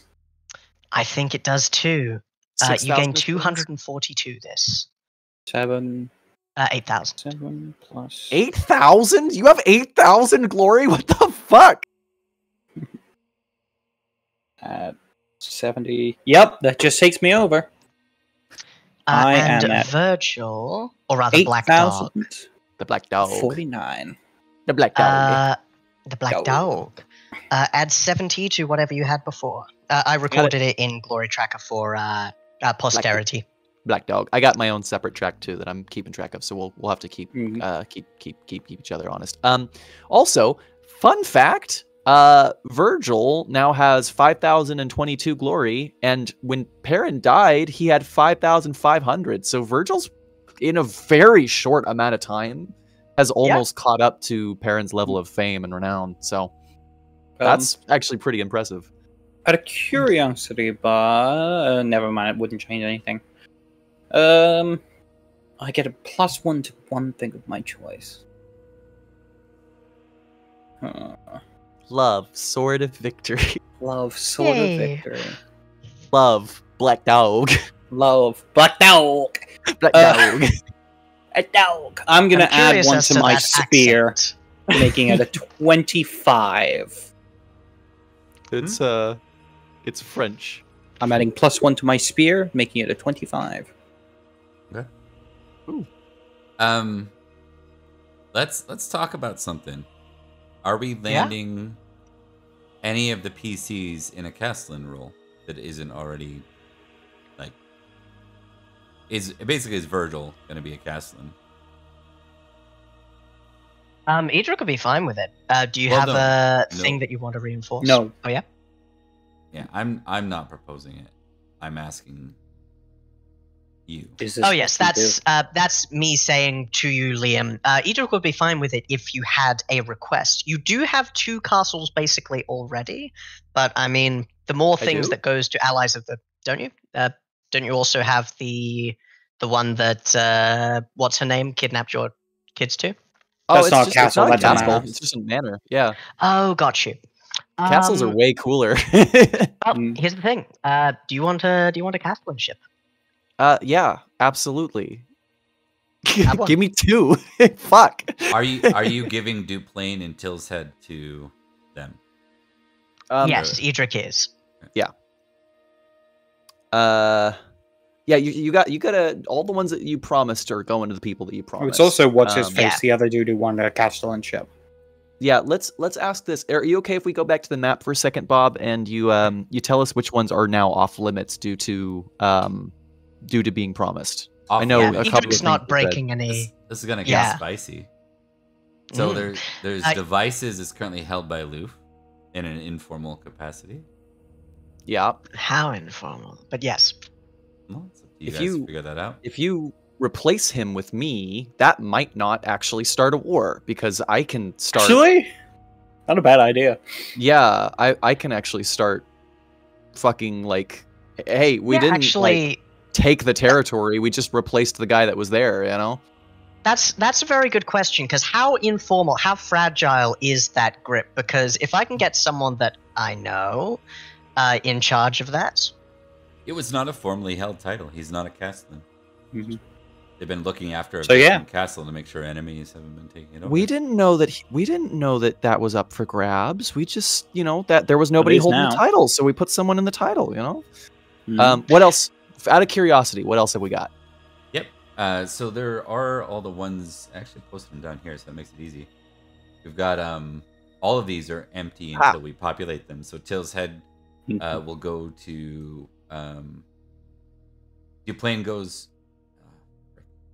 Forgetting their names. Now. Gareth Edwin? gets No, Duplain. not Edwin.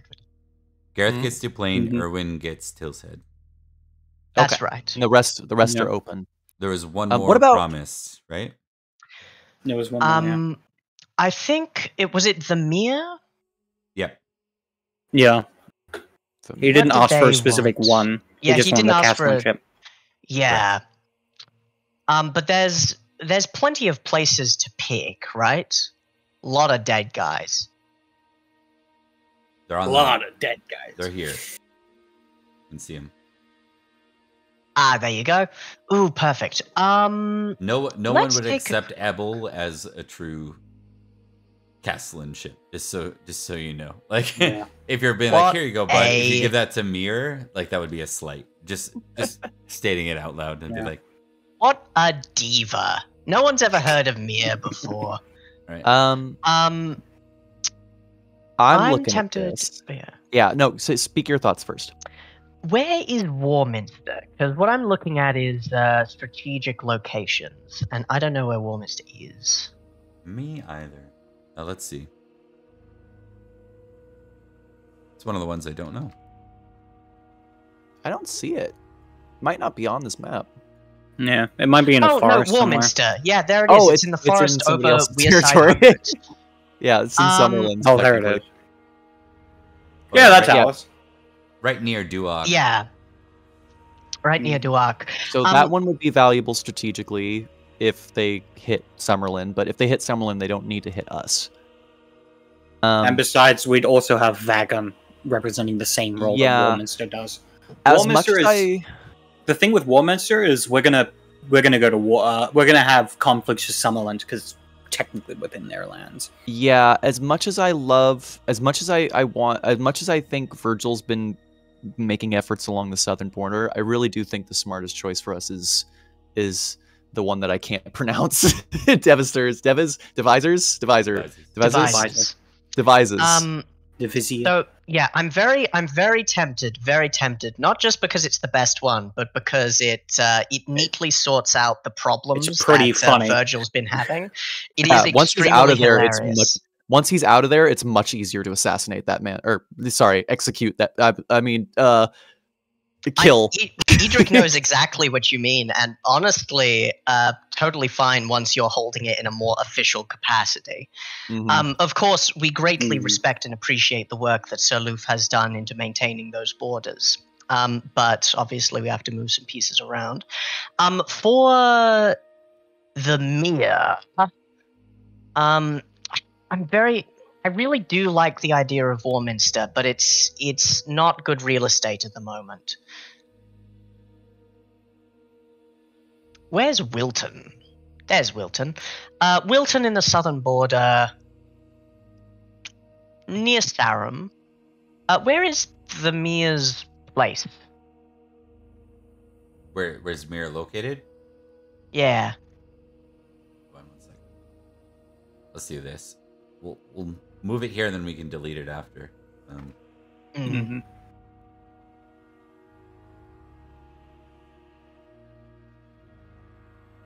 It's coming.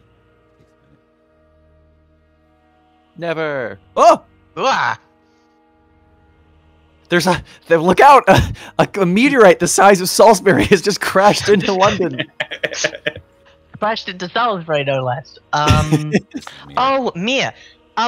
You know what? That's actually perfect. I'm gonna give him official rights over. The one that's now covered. I'm going to give him official rights over Warminster, which makes it more appropriate for if Baron Duark needs land, for him to get Woodstock, because that's what he was talking about earlier. This way, I reduce. Yeah, it reduces the border conflicts that those two were already having, by giving them like separate bits of land that are out of the way of each other. Okay. If they choose to fight after that, that's on them. Noted. I think the one people are petitioning for too is Vagon. Vagon is a key. They want to know who's going to be in Vagon because that was the seat of the former marshal, right? Technically, you could take on Vagon. Yeah. Technically could. I don't think you should do that. You should not. You should not do that. If I were giving it to anyone, I'd give it to my brother, but I don't want the nepotism accusations to become too accurate. Honestly, you should give yourself a castle.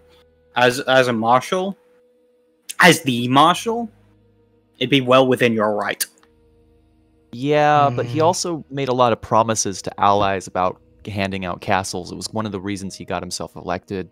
We got a lot of castles to hand out. However, I've given out all of the promises that I need to. I've done pretty much everything beyond pushing back the nightmare creatures, which I'm going to do eventually. The three were Till's Head, Duplain, and something for Mir. A place. Yeah, and that's been sorted. I think... Yes. I think I'll take Vagon. I don't have much cash with which to uphold I think this will be represented as Rosary whispering in your ear, being like, you should take Vagon. You should take Vagon. You should take Vagon. That makes me less confident with you taking Vagon. Technically, as a Castellan, you would get money from holding it. It gives you I think more than a manor too, if I remember right, but I'm not certain about that. Here's the thing, Edric. Yes, I think if you express that out loud to Virgil, I think Virgil will offer a soft deal. He really wants to have strong eyes and presence along that particular border. That was the other castle that he was looking at. So he would like to offer to cover either all the expenses or half the expenses because he can afford to, with the understanding that he can kind of be a quiet co-owner of that castle for you. What does that look like, in your words? It's still Edric's castle. Edric gets to have that castle. He gets the income from it. But if it comes to a situation where Virgil's like, hey, I need to use your castle for a while. He'd like to use that castle. I mean, he supports your cause. So there's not a whole lot of hey, I need to get this out from under you or whatever. It's legit hey, we're allies. Use me as a resource here. Also, as a bit of fun, Rhodri will caution you against open-ended promises. Yeah, definitely. Just because it's kind of funny and ironic. Already, Edric's going to try to lower that down to a gentleman's agreement kind of thing. Already as allies and companions in war, Edric's homes and assets are open to his allies, and you have done a great deal. He would be fine with that so long as, like you said, it is in Edric's name, it's in Edric's responsibility, but of course, its gates are open to you. Okay, and what were we? He doesn't have to do anything. He's given you a castle of the northern area already, and kicked out that guy you didn't like. Give me an intrigue roll. No, he's yes, intrigue roll all three of you. Yeah, he's legit just like, road, right? look, this is a smart choice. I'll help you out. Also, you know, just to make it worth me helping you out. Yeah, definitely. I want a little bit of say in what gets done there, you know? Yes. Intrigue for you as well. Okay. Can I have a tick? Can I have a tick to intrigue, sir, please? You all can On a tick 10? intrigue. Yay! That was a big one. It's very generous. It's announced in early winter. It's announced in early winter that Devices has a formal castleship. Within a few weeks, the county of Milkfield defects to the 100 of Milkfield defects to Gentian. Yeah, I knew it. I knew it too. So I'm not saying it's out now of we the- just made it. Yeah. Yeah, it's Yeah, not no. out of it. This is just anarchy. So Yeah. Virgil Yeah. has gone from being mad at Edric to being quite pleased with Edric to being mad at Edric again.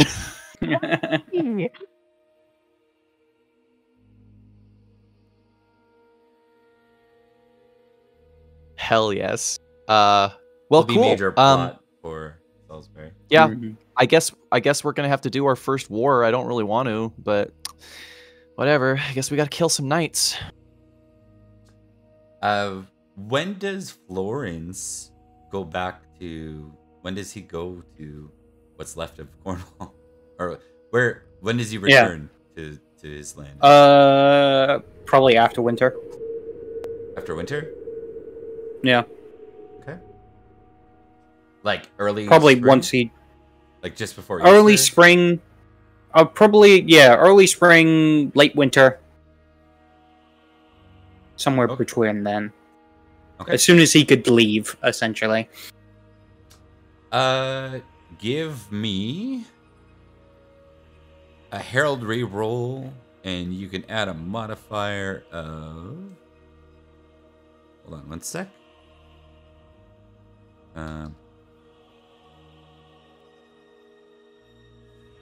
Add a modifier of 10.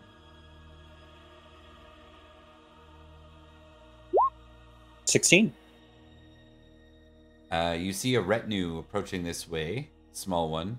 They bear the Mhm. banners and flags of King Idris, Cornwall. I make sure to hail them. Okay, and then let me see the next part. And they Right, murder and- me on sight. Give me a recognize roll +2. Alright.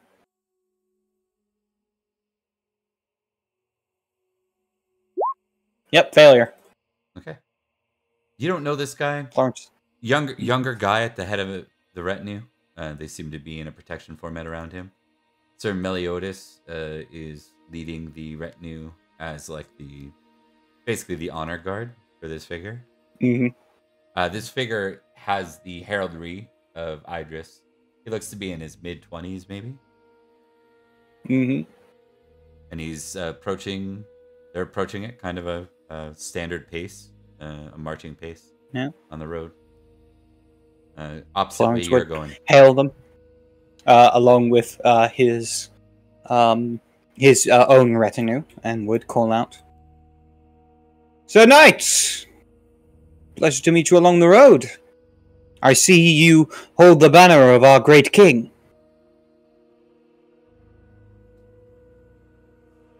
I do, says the 20-something. Is my father's banner. I am Prince see. Mark. I believe you are Sir Florence? Indeed, Sir Florence of the Axe. It is a pleasure to make your acquaintance, my prince. And he'd bow his head in a noble fashion. How goes the recruitment? It goes quite well, actually. I've found a number of manor lords within Salisbury that have interest in aiding King Idris, in exchange for wealth and glory, of course. Good on you. Good on you. I suppose I can pick up where you left off then. I see. I take it then you are to fulfill a similar role to what I have been. I imagine you're the one your father mentioned that was going to speak to the people of Salisbury. Yes, I was Check up on me, nominated. as it were. Indeed, I was nominated. I see. Do you need my assistance, my prince? I was just returning home for the time being. My orders actually were to tell you that you're to return to your lands whenever you felt ready. The king expects you to prepare your barony for war this year. Of course. It shall be done.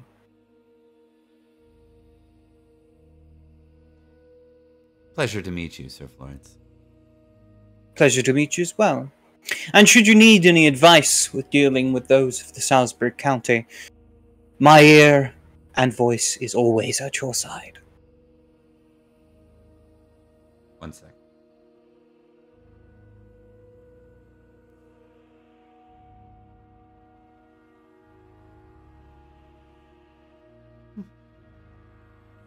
There is a look on his face. Give me an intrigue test again. Sure thing. This guy's my least favorite Mark. Success. There's a look on his face that just tells you the moment you mention, advice, just the idea of that, like, who is this knight, famous knight now, to expect to sort of instruct a prince how to do diplomacy. But instead, he kind of breathes out of his teeth and says, I believe I have this under control. Thank you, Sir Florence. So he passes courtesy. So he's courteous in his response, but barely. Of course, my prince. I wish you well on your journey. Likewise. We'll see you at the future war. Indeed. And with that, guys, I think we can wrap for the night if that's a good spot. It's in almost 11:30, so we will pick up next session with the Easter Feast, featuring Prince Mark of Cornwall. Another Arthurian face. Glad to be here. Early on. And yes, this is the mark of Tristan and Isolde. So.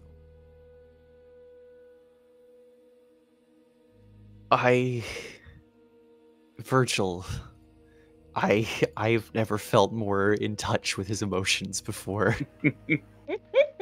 What a bad year, like, overall. Like, yeah. Virgil was doing so good until this thing happened. He has been waiting for this castle, and it was taken from him at the last moment, and the only way to get it back... You've got the castle. Technically, it's yours. No, the county of Milkfield, right? Isn't it? Yep. Isn't Yep. Milkfield the one that's got the castle? Yeah. Yeah, we have to go and fight. We have to start a war. Oh, for yes, them. that's right. Well, I we thought have that was to. further north. We have to finish a war to get that back. Mm. They started it. We're finishing it. Oh God, this is bad. This is really Fine. bad. It's gonna happen Fine. anyway. Better get it over with. Yeah, that's exactly my philosophy with Wessex, but unfortunately we had to pay them into poverty. Man, this is bad. This is bad. It's quite bad, yes. I feel like but we're it's hitting bad what in I the aim best to. way. Sometimes the GM is Yeah. just like, what themes are we aiming to hit? I feel like we're hitting anarchy full stride now. Yeah. This is Indeed. There's literally no other option for Virgil but to start a war over this. And war's already started, baby. We got small enough territory as is. We need to get it back. Yeah. Yeah. Now Gentian does hold a historical claim to this, the same way like Summerlin did those other ones. Yeah. Yeah. So there is that. Possession 9/10 of the law, and we 9/10 of the law at second, which is better than doing it third or for first. Yeah. This is about principle. It sounds about right. We took it from them. It's not about your rules or laws. Indeed. Oh God. Haven't you heard the ancient principle? Finders keepers. Oh, mustering's not your job, it's mine, baby. I know. We're mustering. But I'm gonna help. Yeah. Virgil's not gonna sit on his ass and go, Edric, take care of this for me. No, Edric, he wants to rip. He wants coming along. Dude, Leaf has made this so bad for himself. He's gone from Virgil really hates that guy and wants to kill him to Virgil wants to rip out his throat and drink his blood in front of everybody. Like, this is bad. Virgil's bad right now. I will try to restrain myself. I have a 21 hate vengeful Sir Loof. It's been a beautiful time, and my only regret is that if Edric ever becomes real, he will kill me. Which makes him join the august body of all of my characters. So Okay, one other thing we're going to start officially this year. We're not going to go back in retro, but we're going to do it this year. Whoever your secondary character is, all of you roll a d3. Oh, cool. Shall we do it now? Yep, please. Yeah. 2. That's a 1. 1. Okay. You can add that many. You can add a skill to your secondary character equal to the number you have. So, I see. Yeah. Oh. The rule of 15 to 20 will still apply, and if it's over 20, I'm gonna say this rule no longer counts. So like, you don't get to add anything. I don't want famous behind the scene characters. It doesn't help much, you know. So let's leave the famous. Is that like Perrin and Dallin? Is what that would be? I still haven't done their. I have to do their winter phase aging and whatnot. Yeah. Cool. And then you can add it where it makes sense, you know. Please do. We'll say a cap of 19. If you're adding above like 16 or above, it's going to be a single point. Yeah. Regardless. So. Yeah. Yep. Okay, cool. Good stuff, guys. It was fun. It was another record keeping episode, but those are going to happen every 3 weeks. For those that were watching, we aren't back till. We're back with AP next week, right? For Gentlemen. That's right. And then we'll have to talk about whether or not Sunday the 17th is a viable thing for everybody, because we're getting into the holiday years. So. That's right. We're getting into Christmas courts in real life. Yeah. So we'll get everyone to think on that, but let's do some outros and we can let folks get to bed. We'll start with you, Thomas. Hello, my name is Thomas, and I've been Sir Edric of Winterbourne Stoke, and hopefully next episode will be my first act as Marshal, officially. Edric has lost a child, and he's feeling just dandy about that. Just dandy. This won't have any long-term impacts. That's been me. Okay. Mark. Hello, I'm Mark, aka the Cat's Meow, and I have been playing Sir Florence of Idmiston, and of the Barony of Axe. He's had a lot of things happen, but now he's officially famous, so that's great. You can check me out on my channel, and also on the Discord, if you want to access it. There's a link in chat now. There's also probably a link somewhere on the YouTube and somewhere else on the Twitch. Yeah, I hope you all have enjoyed. Hope to see you guys around for more games. And yeah, that's me. Awesome. And Liam. Everybody, I'm Liam. I play Sir Virgil of Durnford. I'm going to be causing some problems for Salisbury soon. as always, a wonderful game. I cannot wait. 2 weeks will not come fast enough, and possibly longer if we're doing break or not. But yeah, I love this game. I love this crew. I love this cast. Keep an eye out for those of you who are aware, Mark and I have a DC Superheroes project that we work on too. It's a tabletop RPG narrative extravaganza thing. New episodes of that will be coming out pretty soon too. So definitely over the winter. So if you have been following along with that or just want to catch up, it's a great time. That's Pyrrhic Victories at YouTube is where you watch that. So awesome.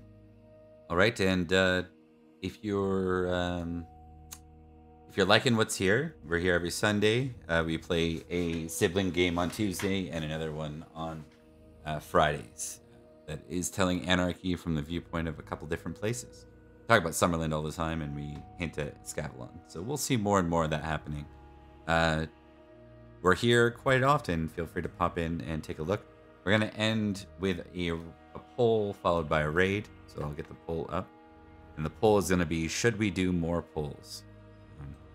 One sec.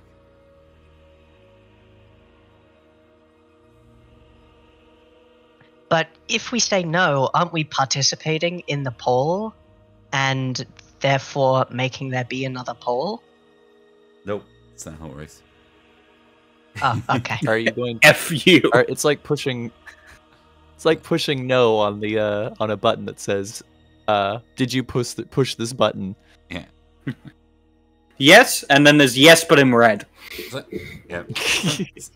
Look, we got an increase in viewership for that short time we had one. We might as well confirm that wasn't random. People came in to kill my son. Oh, literally sniped across the map, right? Like I had a special mechanic. All right, poll's almost over. I'm gonna see who's on Twitch right now so we can raid out, because it's one of the rare times that we have some viewers. So let's see who's. We have viewers all the time. Oh, sorry, we have How a lot of dare. viewers compared to normal. So. We have viewers that aren't specifically us and a couple of the regulars. A couple of our favorite people. Yeah. All right. Help. Someone, let's play Power Rangers RPG. Yeah, that seems like a good one.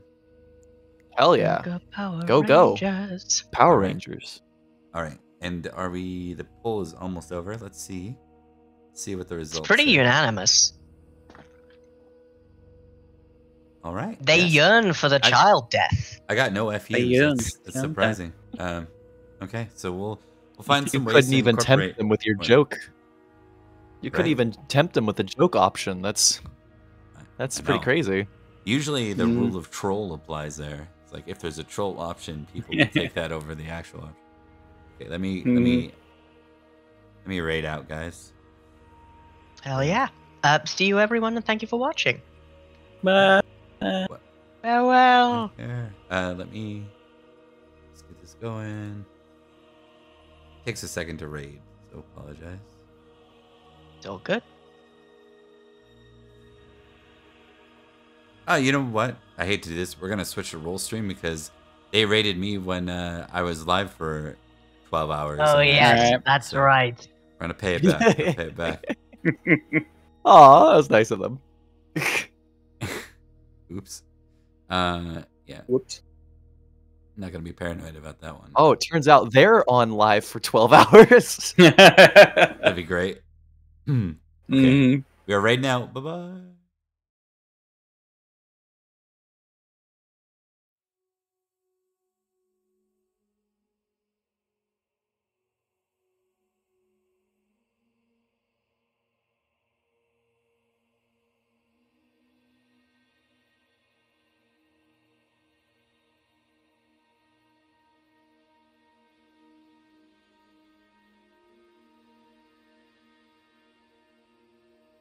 We have maps. Look, check out our maps. See, there's one of them. That's one of our maps. Isn't that cool?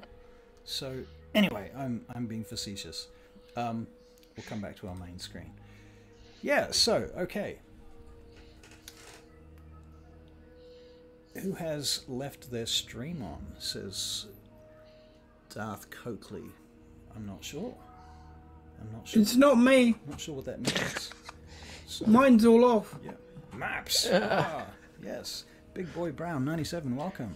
You rated out to me when I had my stream left on. Oh, right. Yes, that's right. Yeah, we rated you guys, and you guys were on a break or something, I assume. Thank you very much for paying back the love. We do greatly appreciate that. As no doubt you know, because you do the same thing that we do. So, camaraderie.